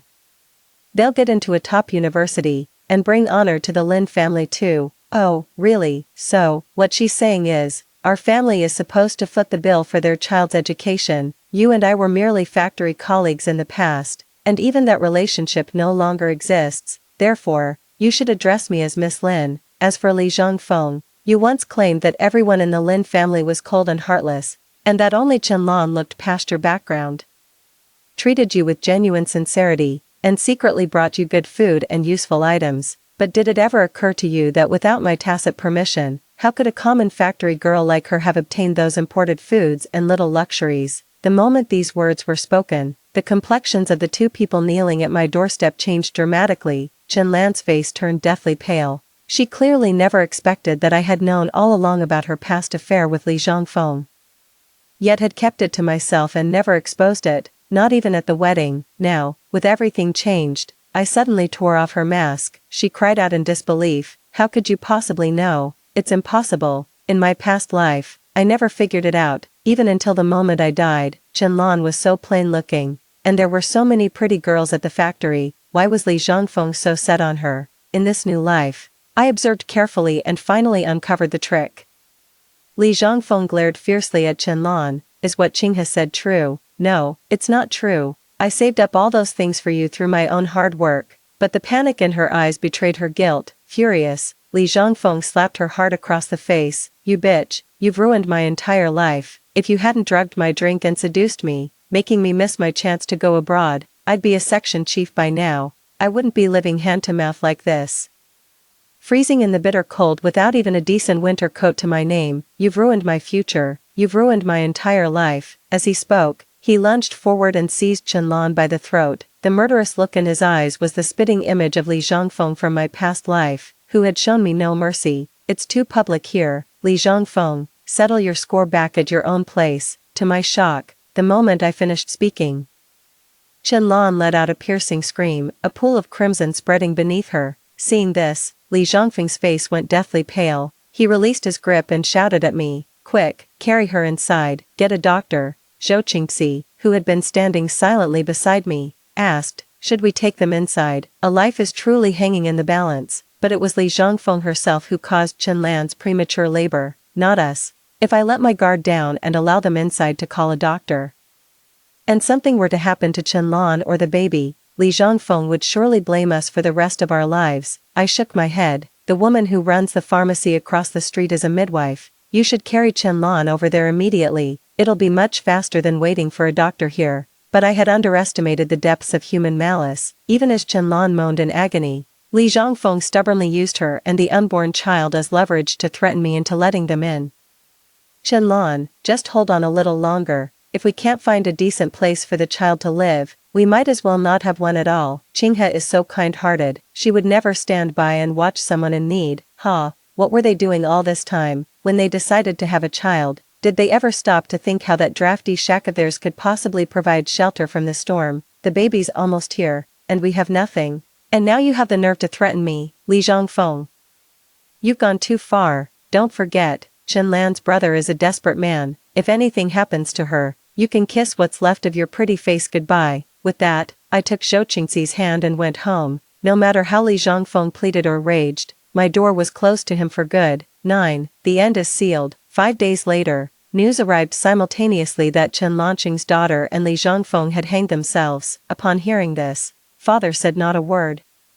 Seeming to age 10 years in an instant, after a long silence, he finally asked the messenger in a low voice, "Did he leave any last words?" With a strange expression, the man replied, "Yes, the night before he hanged himself, he kept muttering deliriously about a dream he had, where he returned from studying abroad and became the factory director, and to think she kept saying this life was all a lie. My parents didn't understand what she meant, dismissing it as the delirious ramblings of a disturbed mind before her death. Only I knew the truth. Li Zhangfeng took her own life most likely because she remembered everything from her past life. After waking to that memory, the chasm between her harsh reality and her dreams was too vast to bear, leading her to choose death. I don't know how many second chances life gives, but I'm certain that a petty, self-serving person like Li Zhangfeng, who blames everyone and everything when trouble arises, will never have a good ending, no matter how many times they're reborn. Zhou Qingxi came to pick me up. As light snow began to fall, I reached out to catch a flake, but he anxiously pulled my hand into his pocket to warm it. You're a mother now, and still so childish. What if you catch a cold? I smiled and linked my arm with his. Right, I'm not a child, I'm a child's mother. Zhou Qingxi picked me up in joyful surprise. Really, I'm going to be a father. Qinghe, you are the best gift heaven has ever given me. Yes, and so are you, with a new lease on life, with him and our baby, and with my loving parents. This is the most precious gift heaven has given me. The end. That's all for the first story. Don't go away. The next one is even more intense. My officer husband Shen Jing's childhood sweetheart, Zhong Tian, fell down the stairs, got a concussion, and swore up and down that I was the one who pushed her, to get revenge for Zhong Tian. Shen Jing's ignored my desperate pleas and struggles, ordering the guards to forcibly drag me, pregnant as I was, away to solitary confinement. When they finally let me out, I was covered in blood. I had lost the baby. Shen Jing's seemed to be filled with remorse. He gently took my hand and told me that we were still young and could have another child. I just sneered coldly.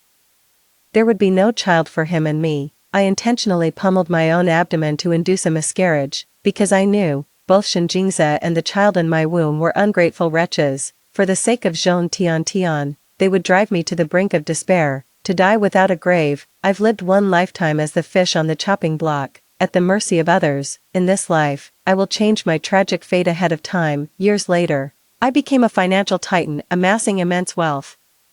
Meanwhile, Shen Jing's, who had soared to great heights in the previous life, was reduced to a destitute and worthless wreck. Comrade, the baby in your womb has suffered a severe impact. You're showing signs of a threatened miscarriage. You must stay in bed and rest completely for the next few days, or we might not be able to save the child. The voice beside my ear came in and out, fragmented. The pain radiating from my abdomen and body slowly brought my hazy consciousness back into focus. A large red slogan on a green wall, appealing door. Is this something that would only exist 40 years ago? But wait, didn't I already die? After Shen Jing's had me thrown in prison for 5 years, I contracted a terminal illness and died in agony. Why would someone who's already dead be seeing a scene from 40 years in the past? Before I could fully process my thoughts, the hospital room door was violently flung open. A young man in a military uniform, radiating a chilling aura, rushed to the side of my hospital bed. Li Xiangwan, why did you push Tian so viciously? Do you have any idea she almost died? The words I didn't died on my lips. What's the point in denying or explaining? In my past life, I denied it and explained it wasn't my fault, but Shen Jing's simply didn't believe me. He only trusted Zhong Tian. Shen Jing's roared at me, his face a mask of fury. My gaze fell upon the face of a Shen Jing's who looked decades younger. Shen Jing's in his 20s was truly, exceptionally handsome, with his high-bridged nose and sculpted features. Even those fiery eyes glaring at me were utterly captivating. In my past life, I was utterly infatuated with Shen Jing's face. For him, I bore all without complaint, and for him, I groveled and lost all dignity. Yet in the end, I met a miserable and untimely end. How naive I was back then. Even after being framed by Zhong Tian and sent to prison by Shen Jing's. Even after being diagnosed with a terminal illness and given only days to live, my thoughts were still consumed by Shen Jing's. I convinced myself it was all Zhong Tian's scheme, that Shen Jing was deceived and is innocent. It wasn't until I learned I had cancer and only had a few days left that I asked my doctor to arrange a meeting with Shen Jing's and my son. But they heartlessly refused. My doctor told me with sympathy that Shen Jing's was going abroad with Zhong Tian to fulfill her birthday wish and had no time to see me. Let me reflect on my mistakes properly in this cell. My son also sent a message, telling me to just go ahead and die if I'm going to, so I wouldn't embarrass him or put his father, Shen Jing's, in a difficult position. I was already terminally ill, hanging on by a thread. Upon hearing those words, I coughed up blood and collapsed. I never expected to get a second chance, to see Shen Jing's youthful face again, to look upon the man I had loved for decades, yet had failed. The love I felt for the man who had been with me for decades vanished completely. In my past life, if Shen Jing's had just been honest with me and told me directly that the person he loved was Zhong Tian, I would have stepped aside for his sake. No matter how much I loved him, I would have withdrawn and let him have his happiness. but Shinjingza never told me he loved Zhong Tiantian. He kept insisting he only wanted to help her out of a sense of obligation, I only ever saw Zhong Tiantian as a younger sister. Under the noble pretense of repaying a debt of gratitude, he and Zhong Tiantian committed every kind of debauchery imaginable. A bleak life spent toiling for others' benefit. And the despair and agony before death, I couldn't suppress the intense hatred welling up in my heart. I stared fixedly at Shinjingza. If I could, I'd take a vicious bite out of Shinjingza, to vent the rage for my poor, innocent self from my past life. Shinjingza didn't notice the change in my expression and continued to roar at me. I never imagined you could be such a vicious, shameless person, Li Xiangwan. Don't think your pregnancy will save you from punishment. I'm telling you, this time.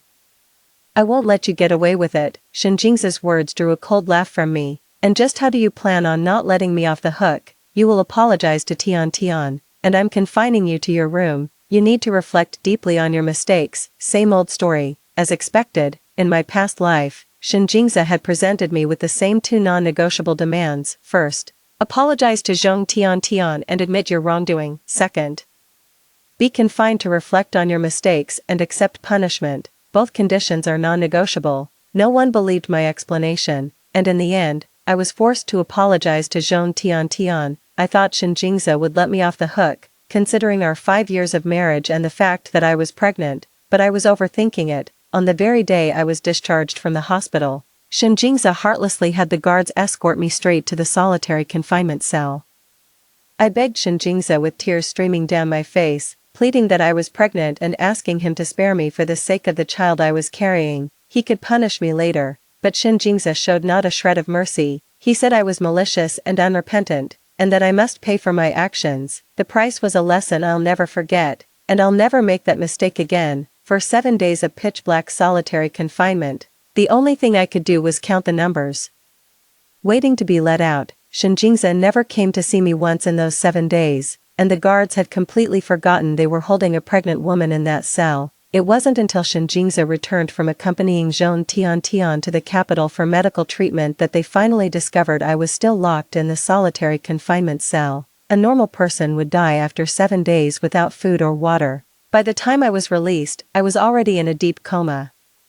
I was incredibly lucky to survive. I wasn't quite dead, and after several days of emergency medical care, I was pulled back from the brink, having gone without sustenance for a week. My bodily functions were severely damaged, and I developed a serious stomach condition. This was likely one of the reasons I later developed a terminal cancer. When I was released, Shinjingza felt guilty for a time and treated me very well. I thought he loved me, and out of that love, I forgave him, but later, Zhong Tiantian told me that Shinjingza was only nice to me because he was afraid I would report him to his superiors. After all, if I had died in solitary confinement, a double tragedy, it would have damaged Shinjingza's career prospects. I didn't believe Zhong Tiantian's words, and so I fell into one vicious cycle after another. In my past life, the pitiful me, right up until my death, kept feeding myself lies, believing that Shinjingza loved me and that he was merely deceived by Zhong Tiantian.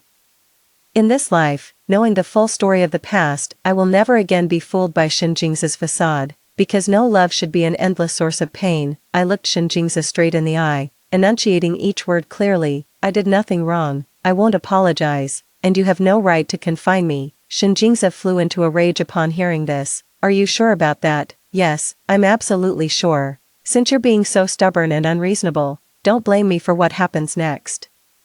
Shinjingza's veins bulged on his forehead as he shouted to the guards outside, take Li Xiangwan to the solitary confinement cell for reflection. I was dragged to the confinement cell by the guards. In my past life, I cared about saving face, both my own and Shinjingza's, so I chose to remain silent as the guards escorted me to the confinement cell. I'll never be that foolish again. The moment the guards moved to seize me, I screamed at the top of my lungs, murder.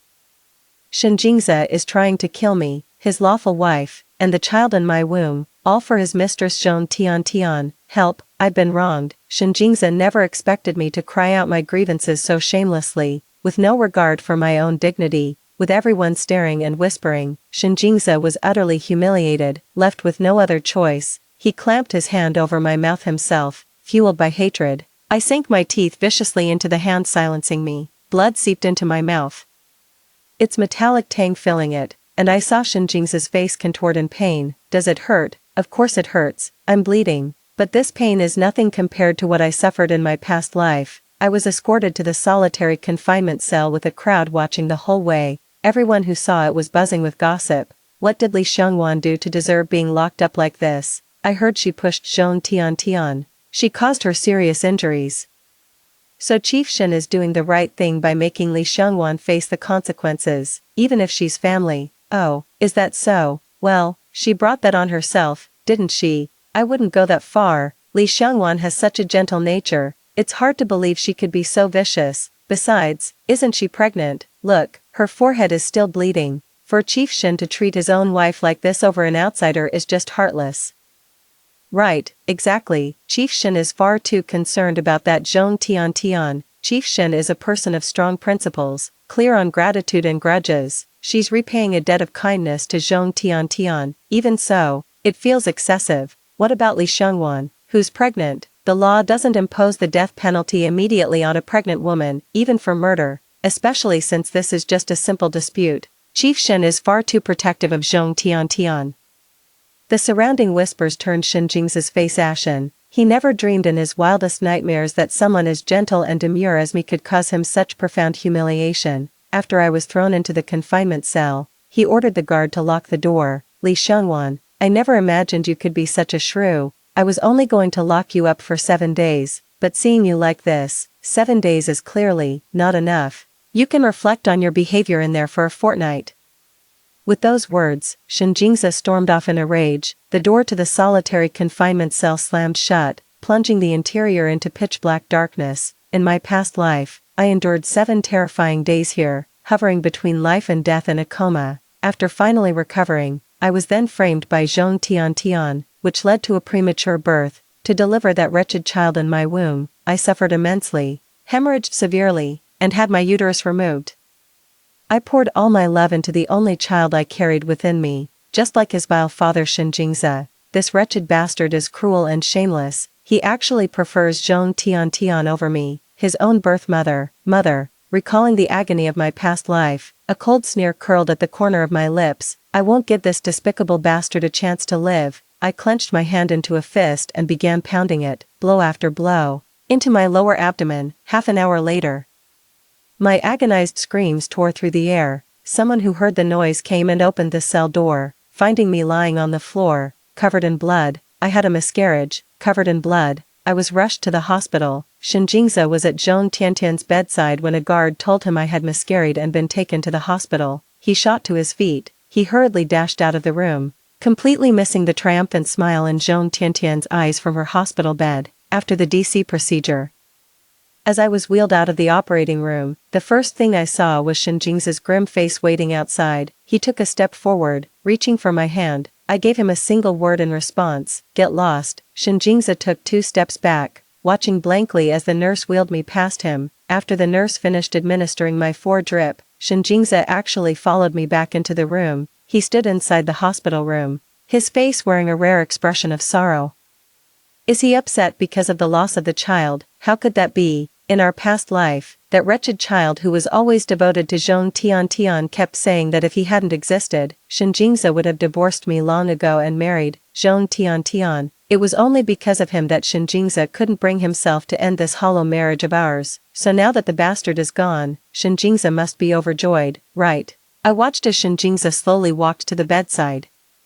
I stared at him with an indifferent gaze, devoid of any joy or sorrow. Shinjingza reached out to touch me, but perhaps my expression was too cold, and he withdrew his hand. He said in a strained voice, Xiangwan, I never expected this to happen with the baby. You need to rest and recover. We can still have another child in the future. Ha, another child. Is this just to placate me? After all, something as significant as my miscarriage in the confinement cell must have already spread throughout the entire military district. Shinjing's strict military discipline is admirable, but to be so heartless to his own partner, I wonder what people will say about him. The gossip, not to mention that my miscarriage somehow involves another woman. Shinjing's obvious favoritism towards Zhong Tian is plain for all to see. I imagine the gossip must have started circulating by now, right? I'll definitely pour more fuel on the fire and make the rumors spread even wilder. As I was thinking this, a nurse hurriedly pushed the door open, looking for Shen Jingzi. Chief Shen, Comrade Zhong has fainted after a fall. According to the nurse, Zhong Tian wanted to come see me after learning about my miscarriage, but she was far too weak. She only managed a few steps before collapsing and losing consciousness right there in the hallway.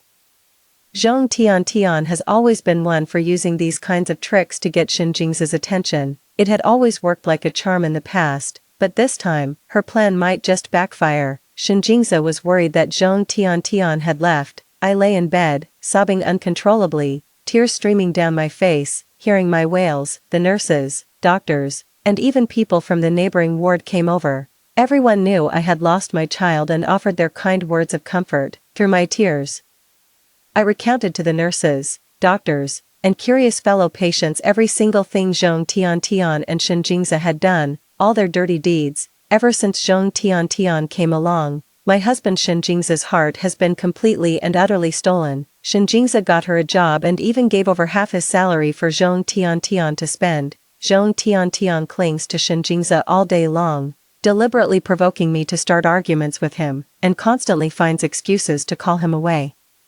Shen Jingzi, she doesn't even hesitate to call him over late at night, using the excuse of being scared of thunder and rain, keeping him by her side the entire night. Zhong Tian even had the audacity to threaten to harm my unborn child to force me into divorcing Shen Jingzi. Everything I've said is the truth about what Zhong Tian did, and the people in the military district have seen it with their own eyes. We just didn't know the two of them were alone together in a room late at night, so the way everyone looked at them changed completely. On top of that, I've now lost the baby. Shen Jingzi has shown me no care or concern after the miscarriage, yet he's always at Zhong Tian's beck and call. Everyone saw how he was at her beck and call. The nurses, doctors, and fellow patients were all seething with righteous indignation, judging by their expressions. I knew the news of Shen Jingzi's affair with Zhong Tian would spread throughout the entire military compound in no time. Shen Jingzi was summoned for a talk by his superiors. Shen Jingzi explained to his superior that his relationship with Zhong Tian was completely innocent, and that he was only helping her out of a sense of gratitude. The superior believed Shen Jingzi, but the rumors circulating outside were simply too rampant. The superior was Shen Jingzi's longtime boss who thought very highly of him, and reminded Shen to be mindful of appearances and maintain his distance from Zhong Tian. When Shen Jingzi appeared at the hospital again, his entire demeanor was dark and sullen. The moment he shut the door, he warned me, "Li Xiangwan, you almost ruined me. Because of your recklessness, I got called in by the boss. Do you have any idea how much this could damage my future promotions?" I gave a slight, bitter smile. Good. That's exactly what I wanted, in my past life.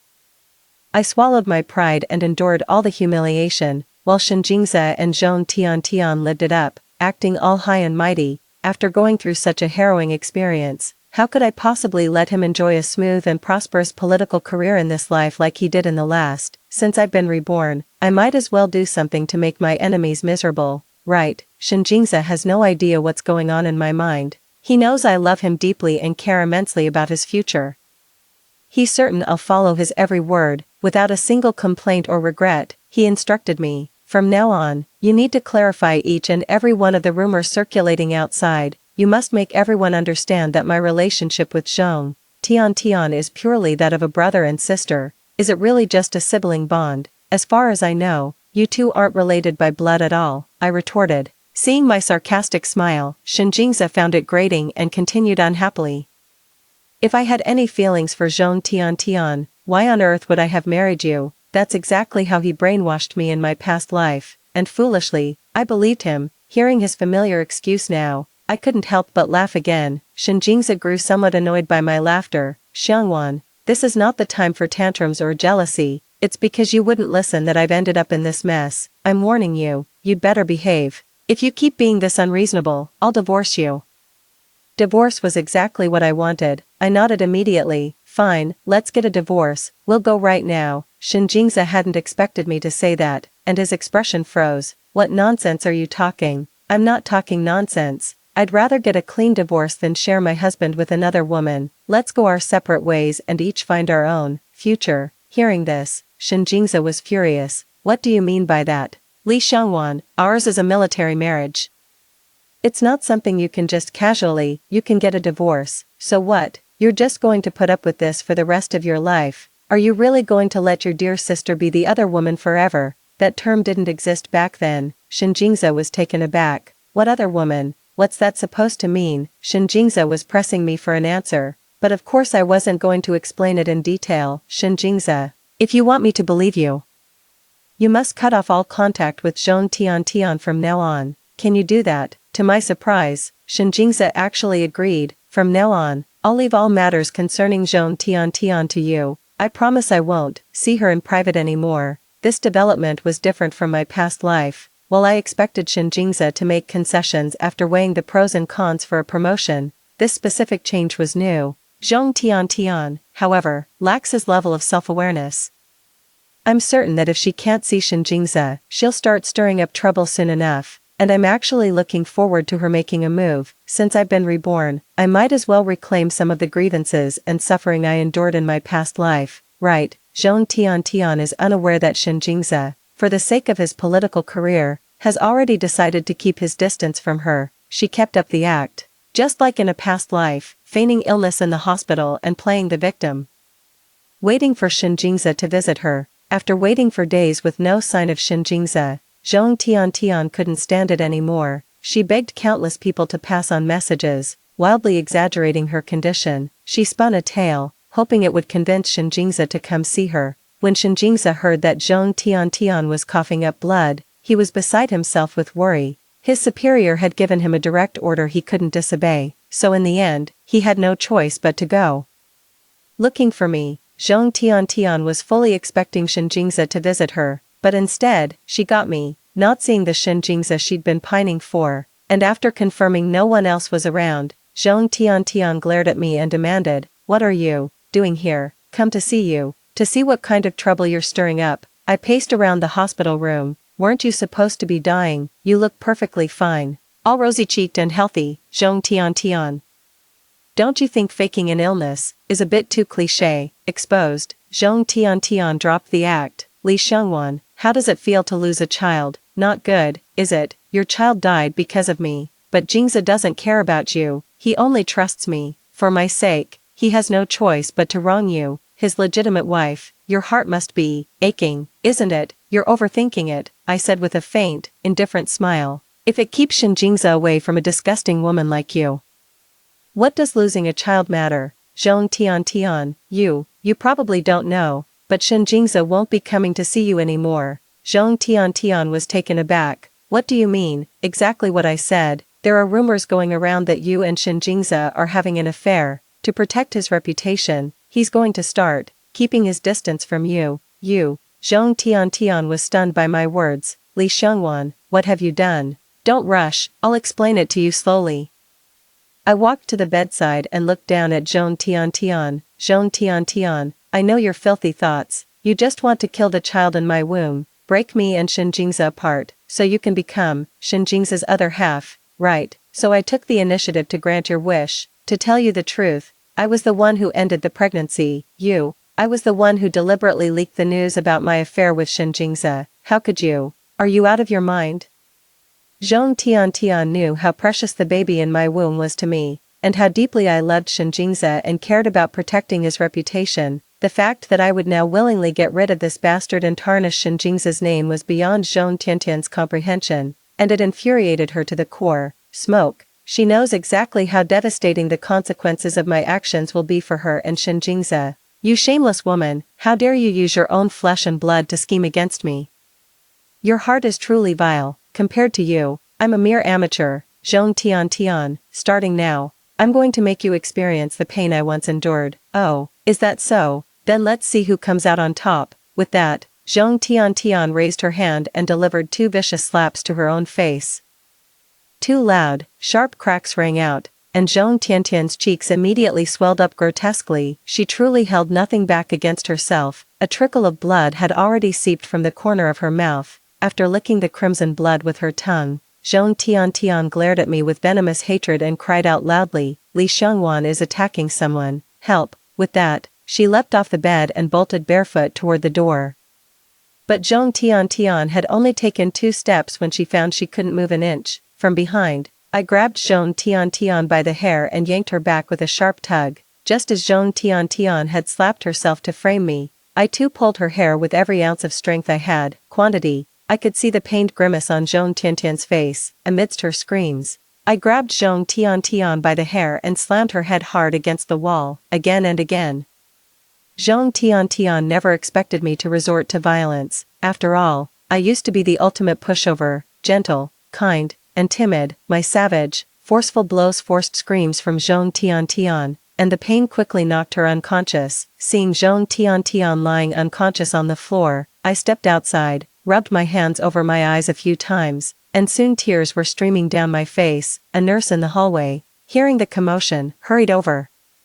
Seeing me in such a pitiful state with tears streaming down my face, she immediately stopped and asked, "Comradely, what's wrong? Who did this to you?" The nurses who came were all familiar faces. During my hospitalization after the miscarriage, I had earned a great deal of sympathy from the doctors and nurses. On top of that, Zhong Tian wasn't even sick. She had been occupying a hospital bed the whole time, faking her illness, and the doctors and nurses were all fed up with her. I was sobbing uncontrollably, gasping for breath. "I'm done for. I'm definitely done for. Zhong Tian, she slapped herself and framed me. Now she's pretending to be unconscious, lying on the ground. Slapped herself and fainted." Several nurses exchanged glances. Zhong Tian has a rather unpleasant disposition, throwing her weight around the hospital just because she has Shinjingzi backing her up. The nurses were already annoyed by her condescending attitude, and learning that she was the one who came between me and Shinjingzi only deepened their contempt for her. "It's done," I kept crying. "What should I do? What on earth should I do? Now I can't clear my name even if I jumped into the Yellow River. If only, Shinjingzi is definitely going to blame me for this. I'm done for. This is outrageous. Comradely, don't be afraid, we'll back you up as witnesses." Several nurses immediately sided with me. "Thank you, but she's still lying on the floor, pretending to be unconscious. How should we handle this? We'll go in with you." To have a look, accompanied by several nurses, I returned to the ward to find Zhong Tian lying unconscious on the floor. The nurses looked at her with disgust. "Enough of this act, get up." The unconscious Zhong Tian, of course, gave no response. Wiping my tears, I walked over, knelt down, and reached out to touch her. "Stop pretending, get up now." As I reached out to touch Zhong Tian, the needle I was holding between my fingers drove forcefully into her side. It was a large sewing needle, a good 6 or 7 centimeters long, that I had brought specifically for dealing with Zhong Tian. The effect of having a needle that long plunged into one's flesh was predictable. Zhong Tian, who had been unconscious, let out a sharp, pained cry, as Zhong Tian's eyes snapped open. I swiftly withdrew the needle and concealed it in my sleeve. A sharp pain jolted Zhong Tian upright, her eyes meeting the malicious gleam in my smile. Blinded by hatred and rage, Zhong Tian swung her hand and slapped me without a second thought. A nearby nurse grabbed Zhong Tian's wrist. "Have you lost your mind?" Seeing this, the other nurses rushed over and pinned her down. Pinned down and unable to move, Zhong Tian was stunned, though usually sharp and cunning in her schemes. After a moment of shock, she instantly reverted to her pitiable, heart-wrenching facade. She complained to the nurses holding her. "Li Xiangwan hit me." She slapped my face and grabbed my hair, smashing my head against the wall. "She assaulted me on purpose. I'm calling the police to have her arrested." Zhong Tian was convinced that telling the truth would earn her support, but instead, she was met with the nurses' scornful glances. "Enough, Comrade Zhong, stop the act. We know you're putting on this whole show to frame Comradely. This kind of thinking of yours is completely unacceptable and must be corrected immediately." "I'm not acting, I really am." My head was splitting with pain, my face ached, and of course, the spot on my waist where I'd jabbed myself with the needle throbbed terribly. Zhong Tian explained herself urgently, but no one believed her. Several nurses sided with me, saying, "Comradely, don't be afraid, we'll definitely testify for you." This whole thing was orchestrated by Zhong Tian herself. A complete performance. Zhong Tian's head was throbbing, and her face ached too, but no one believed her. Several nurses were shouting about calling the police, even producing Zhong Tian's ridiculous medical record. "You're faking illness to hog a hospital bed. We will report this truthfully." Zhong Tian backed down. The only reason she could manipulate Shinjingzi was because he cared for and liked her. They weren't her parents or family. so of course they weren't going to indulge her. The onlookers could see perfectly well what was right and what was wrong. Zhong Tian knew full well that making a bigger scene would only backfire on her, so she swallowed her anger and let it go. Surrounded by nurses, I was ushered out. Glancing back at Zhong Tian, I flashed her a provocative smile. Zhong Tian, this is just the beginning, the best is yet to come. Having taught Zhong Tian a little lesson, I returned home in high spirits. To my surprise, the ever-busy Shen Jingze was actually at home for once. He bought the oranges and candy I love. As soon as I got back, he asked about Zhong Tian. How is Tian doing? How very concerned he is. If he weren't afraid of it hindering his promotion, Shen Jingze would have rushed to the hospital to see Zhong Tian by now, wouldn't he? I answered with a blank expression. She's doing just fine, after all. She still has the energy to frame and slander me. What do you mean? Shen Jingze was taken aback. I went to see Zhong Tian like you asked, and I even brought fruit, but she was completely ungrateful. She threw the fruit and then slapped her own face. She pretended to faint to frame me. If the nurses at the hospital hadn't seen it with their own eyes from the doorway, I would have been falsely accused by her today. How is that possible? Shen Jingze's face was a picture of disbelief. If you don't believe me, go ask the nurses at the hospital. It wasn't just one person who witnessed her trying to frame me, there were 4. Shen Jingze fell into an uncharacteristic silence. Why would she slander you like that? You really don't know. I shot back, looking at him. Shen Jingze shook his head. I scoffed. Zhong Tian said I'm not worthy of being your wife. She claims she is. His expression, which had been grave, shifted the moment he heard my words. Not this again, Li Xiangwan. When will you ever learn? How many times do I have to tell you? My relationship with Tian is purely platonic. There is absolutely no chance between us. Oh, really? But you two aren't actually related, are you? Regardless, my conscience is clear. Shen Jingze even had the nerve to warn me. Just behave yourself and don't cause me any trouble. Sensing that his tone had been too harsh with me, he softened his voice. Xiangwan, be a good girl and listen to me. I was wrong about the baby, and I apologize. We can have another child in the future. He thought letting me bear his child was some grand favor, little knowing that I was already a completely different person inside. I would never, ever have a child for Shen Jingze. He can keep dreaming. After I hit her, Zhong Tian suffered a genuine concussion and was hospitalized for several days. Even during her stay, she couldn't resist stirring up trouble, making several calls to Shen Jingze from the hospital phone. She even had someone deliver a letter to Shen Jingze for her. After failing to get any response from Shen Jingze, Zhong Tian panicked. She checked herself out of the hospital and went to find him in person, with tears welling in her eyes. Zhong Tian knocked on the door of the room I shared with Shen Jingze, only to find him having lunch with me.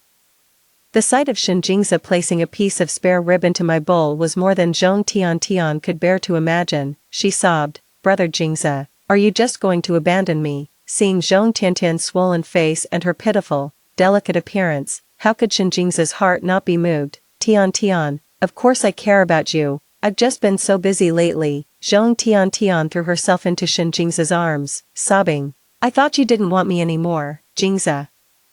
I was so scared you'd abandoned me. You promised my parents you'd take care of me. Sobs. Zhong Tian's parents had done Shen Jingze a great kindness. Mention of them brought a look of guilt to his face. I thought Zhong Tian would seize the chance to tell on me for hitting her and drive a wedge between Shen Jingze and me. Turns out she's gotten smarter. She didn't breathe a single word about how I dealt with her at the hospital. All she did was reminisce with Shen Jingze to rekindle their bond. In the end, she even tearfully apologized to me right in front of him. Sis, I'm so sorry. My presence has put you in an awkward position. Don't worry, once I've recovered, I'll request a transfer to another location. I'm leaving, sister-in-law. You won't have to worry about me coming between you and Brother Jingze anymore. With that, Zhong Tian actually knelt before me, kowtowing repeatedly and begging for my forgiveness.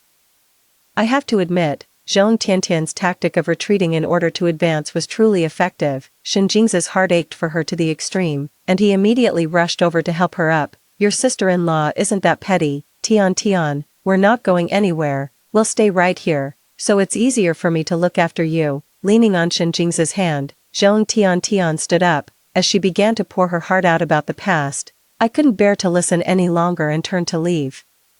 Deep down, I knew perfectly well that Zhong Tian had learned to play it smart. I also knew she wouldn't rush to tattle on me right away. She was retreating in order to advance, aiming to make Shinjingza feel sorry for her, and then she'd resort to her old tricks to deal with me. After wandering outside for a few hours, I returned to find Zhong Tian was gone. Shinjingza was sitting alone in the living room. When he saw me return, he spoke up, "Xiangwan, we need to talk, alright?"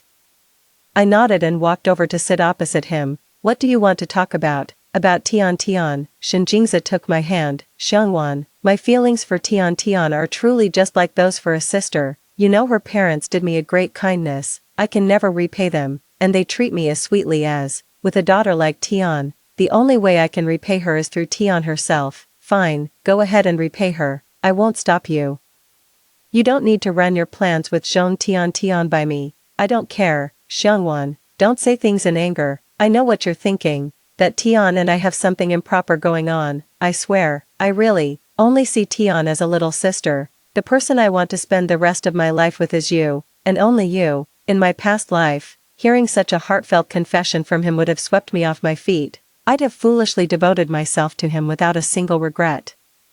It's a shame I'm not that foolishly Xiangwan from my past life, the one whose world revolved solely around love." I withdrew my hand. "I understand what you're saying. Was there anything else?" Seeing that his profound affection left me unmoved, Shinjingza was taken aback. He took my hand in his again and said with deep sincerity, "Xiangwan, I have to leave immediately for a mission and I'll be gone for a while. After I'm gone, you must get along peacefully with Tian. Tian has promised to listen to you from now on. You must fulfill your duties as her sister-in-law. I'm entrusting Tian to you. Wait for me to come back." It sounded almost like he was entrusting an orphan to my care. I raised an eyebrow and said, "Of course, I'll take very good care of your dear little sister Tian." Shinjingza led the team on a mission down south. Before leaving, he repeatedly urged Zhong Tian and me to get along peacefully. Zhong Tian and I both nodded in tacit agreement. Peaceful coexistence was out of the question. I knew Zhong Tian wouldn't let it go, and neither would I. By the time Shinjingza returns from this mission, Zhong Tian and I will have settled this once and for all. It's either her or me. The look we exchanged, Zhong Tian and I, was filled with that same steely resolve. On the first day after Shinjingza left, Zhong Tian and I got along just fine.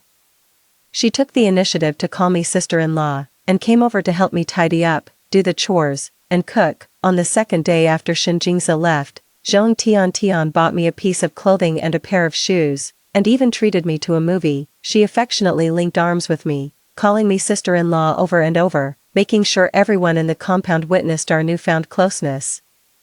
We became inseparable, supporting each other and getting along as intimately as real sisters-in-law, as if our previous discord had never even happened. On the 10th day after Shinjingza left, Zhong Tian knocked on my door first thing in the morning, bringing me breakfast. "Sis, I'm off today. How about we go for a walk by the river?" "Sounds great, I'd love to." Zhong Tian had already packed a picnic lunch and warmly linked arms with me as we headed out the door. Whenever we ran into someone we knew, Zhong Tian would cheerfully greet them and say she was off to the riverside with me. After telling about a dozen people along the way, Zhong Tian and I grabbed some food, hopped on the old 28-inch bicycle, and headed straight for the riverbank. Just as we were about to arrive, I said I had a stomachache and needed to find a place to relieve myself, slipping away for a bit. By the time I made it back to the river, Zhong Tian had already been waiting there for me for over an hour. Her face was etched with impatience as she paced restlessly on the spot. Her eyes were filled with resentment, and she was muttering under her breath. I cleared my throat. Tian, sorry to keep you waiting." The moment she saw me, Zhong Tian's expression changed completely, as if the venomous look from a moment ago had just been a trick of the light. "Sis, the scenery here is gorgeous. I borrowed a camera, let me take a few photos of you." I happily agreed and stood by the riverbank, letting Zhong Tian take several pictures of me. Zhong Tian let out a gleeful laugh and lunged at me several times, but I, standing by the riverbank, deftly dodged her every time. I was laughing heartily, while Zhong Tian's laughter grew increasingly cold, after her attempts to pounce on me failed a few more times. Zhong Tian then took the initiative to lay out the picnic blanket and set out the food. She spread the picnic blanket by the river, choosing the side facing the water for herself and leaving the edge closest to the river for me to sit on. "I'm starving, come eat." "Sis-in-law, Zhong Tian eagerly offered me the food, but I didn't take it. Instead, I stared straight at Zhong Tian. Alright, out with it. What's your angle? What angle could I possibly have? Zhong Tian replied with a forced smile. I lowered my voice. I know you were just looking for a chance to shove me into the river, then fall in yourself to make it look like I pushed you. When that didn't work, you're trying this instead. Let me guess what you're planning to do next. I looked at Zhong Tian's pale face. You put something in the food to set me up. Zhong Tian. Do you really think I'm that stupid, now that I know you're a viper? And you still didn't suspect a thing. You found me out. I thought I could fool you for a few more days. I didn't realize you were so clever. The mask was off. Zhong Tian dropped the act. Li Shengwan, since you already know, I won't hide it any longer. Today is the day you die. With those words, she lunged at me. I was sitting with my back to the stream when Zhong Tian lunged at me, sending us both tumbling into the water. This was Zhong Tian's trick from my past life. In my past life, Zhong Tian lured me to the riverbank, pushed me into the water, and framed it as a murder attempt where I was trying to kill her. I know how to swim, but Zhong Tian doesn't. Shortly after falling into the river, someone arranged by Zhong Tian arrived and rescued her. They then helped Zhong Tian testify that I had tried to kill her. Everyone believed Zhong Tian, including Shen Jingzi. Convinced by her story, he chose to uphold justice over family ties and had me sent to prison. Zhong Tian's scheme against me happened a full 30 years earlier in this life than in the last. If this were the Li Shengwan from my past life, I'd be a goner for sure, but I'm not that past life Li Shengwan. The moment Zhong Tian asked me to meet by the river, I knew exactly what she was up to. I knew Zhong Tian had arranged for witnesses to frame me, so I decided to play along and let her dig her own grave. As I fell into the river, I immediately grabbed Zhong Tian's head and forced it underwater, making sure she drank her fill in one go. Zhong Tian gulped and gurgled until her eyes rolled back. As she lost consciousness, I grabbed her hair and slammed her head against the jagged rocks on the riverbank, again and again. Zhong Tian's pretty face was a bloody mess, but it wasn't enough. In my past life, I had my uterus removed and could never bear children. How could I ever forget that kind of pain? Since I've been given a second chance, Zhong Tian should get a taste of what it's like to lose her womb. The rebar, prepared in advance by the riverbank, pierced through Zhong Tian's lower body. I watched the blood slowly stain the river red. Then, satisfied, I dragged Zhong Tian by the hair towards the shore, screaming for help at the top of my lungs. The witness Zhong Tian had arranged for arrived just in time, and she was rushed to the hospital. I lay on the ground by the river, a cold sneer curling at the corner of my mouth. Now it's Shen Jingzi's time to shine. Shen Jingzi didn't return until a week later. Upon hearing the terrible news of Zhong Tian's injury, he rushed to the hospital immediately. Zhong Tian was successfully resuscitated, but like my past self, she lost the chance to ever become a mother. Her fate was even worse than mine in my past life. She was disfigured, her face covered in pitted, uneven scars. Zhong Tian clung to Shen Jingzi, sobbing uncontrollably as she accused me of trying to harm her. Zhong Tian had been waiting for this day for a long time, but the outcome was nothing like she had imagined. She was left disfigured, while I emerged completely unscathed. Zhong Tian woke up claiming she had no regrets, but it was a lie. She couldn't fathom why I had fought back so fiercely. She couldn't understand how she had gone from being the aggressor to the victim, with things having come to this. Zhong Tian knew she had no other way out. She was determined to take me down and make me pay the price. She was determined to exploit Shen Jingzi's sense of indebtedness to make him take responsibility for her. Just as expected, upon hearing that I was the one who had caused Zhong Tian's condition, Shen Jingzi flew into a rage. Just like in her previous life, Zhong Tian had found herself a few reliable accomplices to act as witnesses. The accomplice witnesses all sang the same tune, corroborating Zhong Tian's accusations against me with convincing detail. They say that ever since Shen Jingzi left, I've been bullying Zhong Tian. To win me over, Zhong Tian bought me clothes and shoes, did the housework without being asked, and even invited me on a spring outing, hoping to change my opinion of her. Little did she expect that I would cruelly turn on her. They saw with their own eyes that I held Zhong Tian's head under the water. With the evidence and witnesses all present, I am undeniably the one to blame. Just like in my past life, there's only one path left for me, going to prison. Shinjingza was furious at my malicious and shameless actions. His heart ached for Zhong Tiantian's current plight, and he promised her that he would give her a proper resolution, and I'd been at home, bracing for Shinjingza's furious wrath. In the spare moments while waiting for Shinjingza to come back and give me trouble, I've already packed all my belongings. I sold off most of the furniture in the house, even my bicycle. I sewed all the money into the lining of my clothes. I've got the whole plan laid out, just waiting for the right moment to cut all ties with Shinjingza. The door was kicked open with a crash, and Shinjingza stormed in. He grabbed me by the collar and hauled me up. Li Xiangwan, why would you do this? I pried his fingers off with all my strength. Shinjingza, if I told you none of this was my doing, that it was all Zhong Tiantian's scheme, do you believe it? Bullshit. Shinjingza naturally didn't believe me, his anger boiling over into a curse. Li Xiangwan, Tian can't swim, but you can. Do you really think someone who can't swim would be foolish enough to try and scheme against someone who can? Human, just like in my past life. Shinjingza was utterly convinced that Zhong Tian would never take such a risk. He turned on me, his voice thick with fury. Besides, if Tian was the one who set you up, why would she risk disfigurement or permanent infertility? I let out a scornful laugh. That's easy to explain. Her plan backfired. Something went wrong. Even now, you refuse to see reason. Li Xiangwan, do you really think I'm obligated to protect you, that I have to defend you unconditionally? Do you have any idea what you're doing is a crime? You could go to jail for this. Of course I know, but none of this is my fault. Zhong Tian brought this on herself. You still refuse to repent. Li Xiangwan, you're more vicious and shameless than I ever imagined, more deranged too, since you're so hell-bent on committing evil. Don't blame me for what happens next. I won't let you get away with this. Fine, I'll be waiting. This was the same outcome as in my past life. I'd long since stopped expecting anything different, yet somehow, my heart still ached with a sharp, sudden pang. So, how do you plan to punish me? Shinjingza, seeing my indifferent attitude, Shinjingza kicked the sofa in frustration. You go to the hospital right now and give Tian a sincere apology. I won't apologize. Then you can just wait to go to jail. Let me make this clear to you, Li Xiangwan. I would never take a woman as deranged as you for my wife.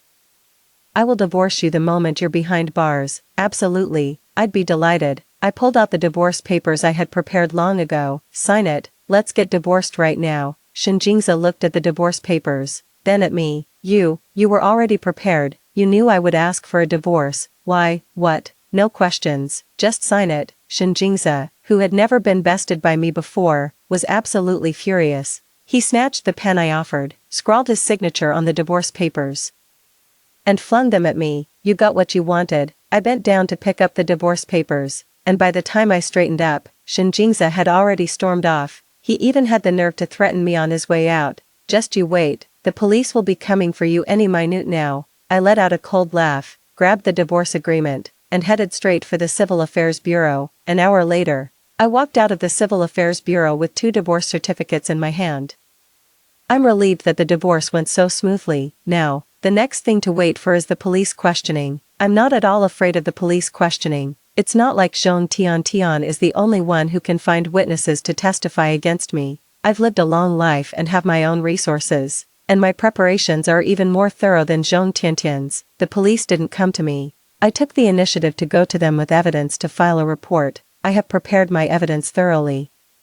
Zhong Tian knew I could swim, so she prepared food laced with sleeping pills for me. Her original intention was for me to fall into the river and drown after being knocked out. She never expected I would see through her plan, so, Zhong Tian changed her scheme on the spot, intending to stage an incident where I would push her, who couldn't swim, into the water. Knowing Zhong Tiantian's intentions, I had already lined up a few witnesses in advance. They were nurses from the hospital, who immediately sent the food Zhong Tian had laced with sleeping pills for testing. They witnessed with their own eyes Zhong Tian pushing me into the river and also confirmed that she had purchased a sufficient quantity of sleeping pills herself. As for why Zhong Tian suffered such severe consequences from her own scheme, it's because she couldn't swim, and her luck was absolutely terrible. She accidentally hit her face on a hard rock, and as if that wasn't enough, a piece of rebar floating in the river just happened to pierce her uterus. Rocks and steel rebar can't talk,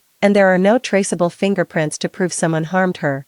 Zhong Tian is stuck swallowing this bitter pill. I provided evidence to accuse Zhong Tian of the crime, and the evidence against her is solid, due to her weakened state after losing her uterus. The police are waiting for her to recover before issuing an arrest warrant, after my divorce from Shen Jingze. With no ties left to hold me back, I immediately bought a train ticket and headed south without a second thought. Punishing Zhong Tian is my objective, but it is not the ultimate goal. While Zhong Tian is certainly despicable, Shen Jingze is equally culpable. Dealing with Zhong Tian wasn't enough. Knowing how things unfold, I'm aware that Shen Jingze is in for a world of hurt. Without my help from the previous life, he's going to suffer, big time.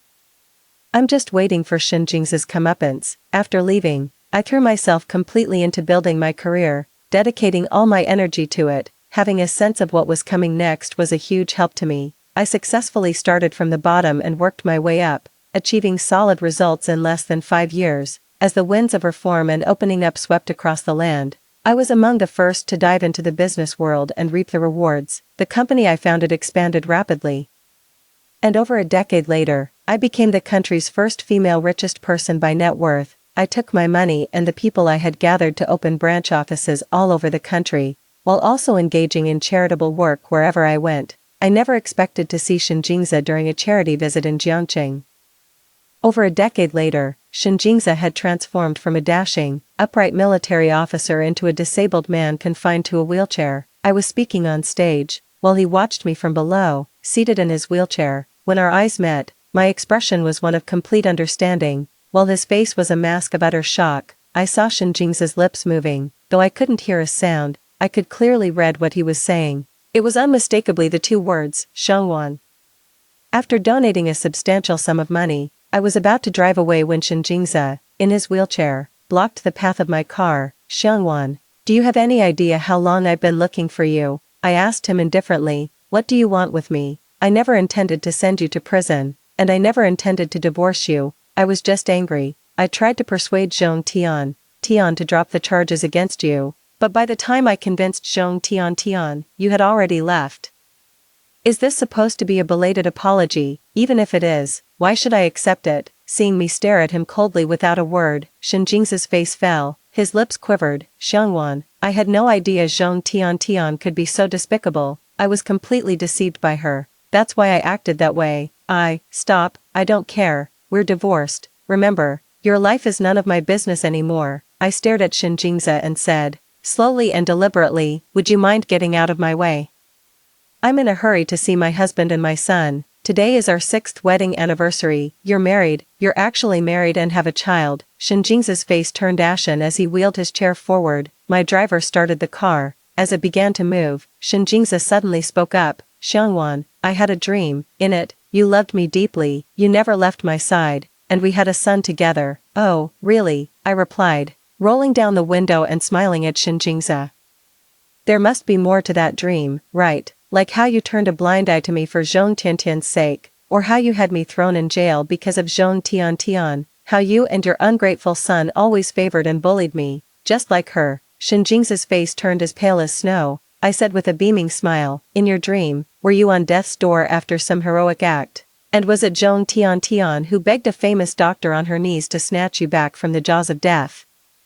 Snatched it back. In the dream, your career took off like a rocket, and you spent a lifetime thanking Zhong Tian as your savior. Isn't that right? How did you know that? Shen Jingze asked me urgently. How I know is none of your business, but I'll tell you one thing. Do you know why? In this life, you've been stuck in the same position ever since you earned that merit, so you never got out of that wheelchair. That's because I didn't run hundreds of miles to beg medical experts on my knees to save you, like I did in the dream. So, you're crippled, so it was you who saved me in the past life, not Zhong Tian. No wonder, I scoffed. Shen Jingze, did you dream that I contracted a terminal illness and died a miserable death in prison? Shen Jingze, what were you thinking? Feeling relieved, are you? After all, you can only marry your precious Zhong Tian with a clear conscience once I'm dead. No. That's not it. I didn't know you would die. I thought you were faking your illness. By the time I rushed back, you were already. I regret it so much. I'm filled with regret. Is this what you call a belated regret? But what good is that to me? Shen Jingze murmured. Shengwan, I know it was all Zhong Tian's fault. I didn't let her off the hook, I punished her. She just got out, she's in a terrible state. That put my mind at ease. I rolled up the car window and told the driver, "Let's go." The car drove away, and Shinjingza in the wheelchair grew more and more distant from me. Seeing Jingza as he is now, I finally let out a sigh of relief. In this lifetime, I have no regrets. The car sped along. The brick phone beside me rang. It was a call from my current husband. I answered, and his gentle voice came through the phone. "Xiangwan, our son and I are waiting for you." "Okay, I'll be right there." No one can live in the past forever. Shinjingza is now part of my history. What I have now is a loving husband and our adorable son. In this life, I will no longer rely on or trust men. I am going to be the queen of my own destiny. That's all for today's story. If you enjoyed this video, please give it a like and subscribe. If you have any suggestions, feel free to leave a comment below. See you in the next video.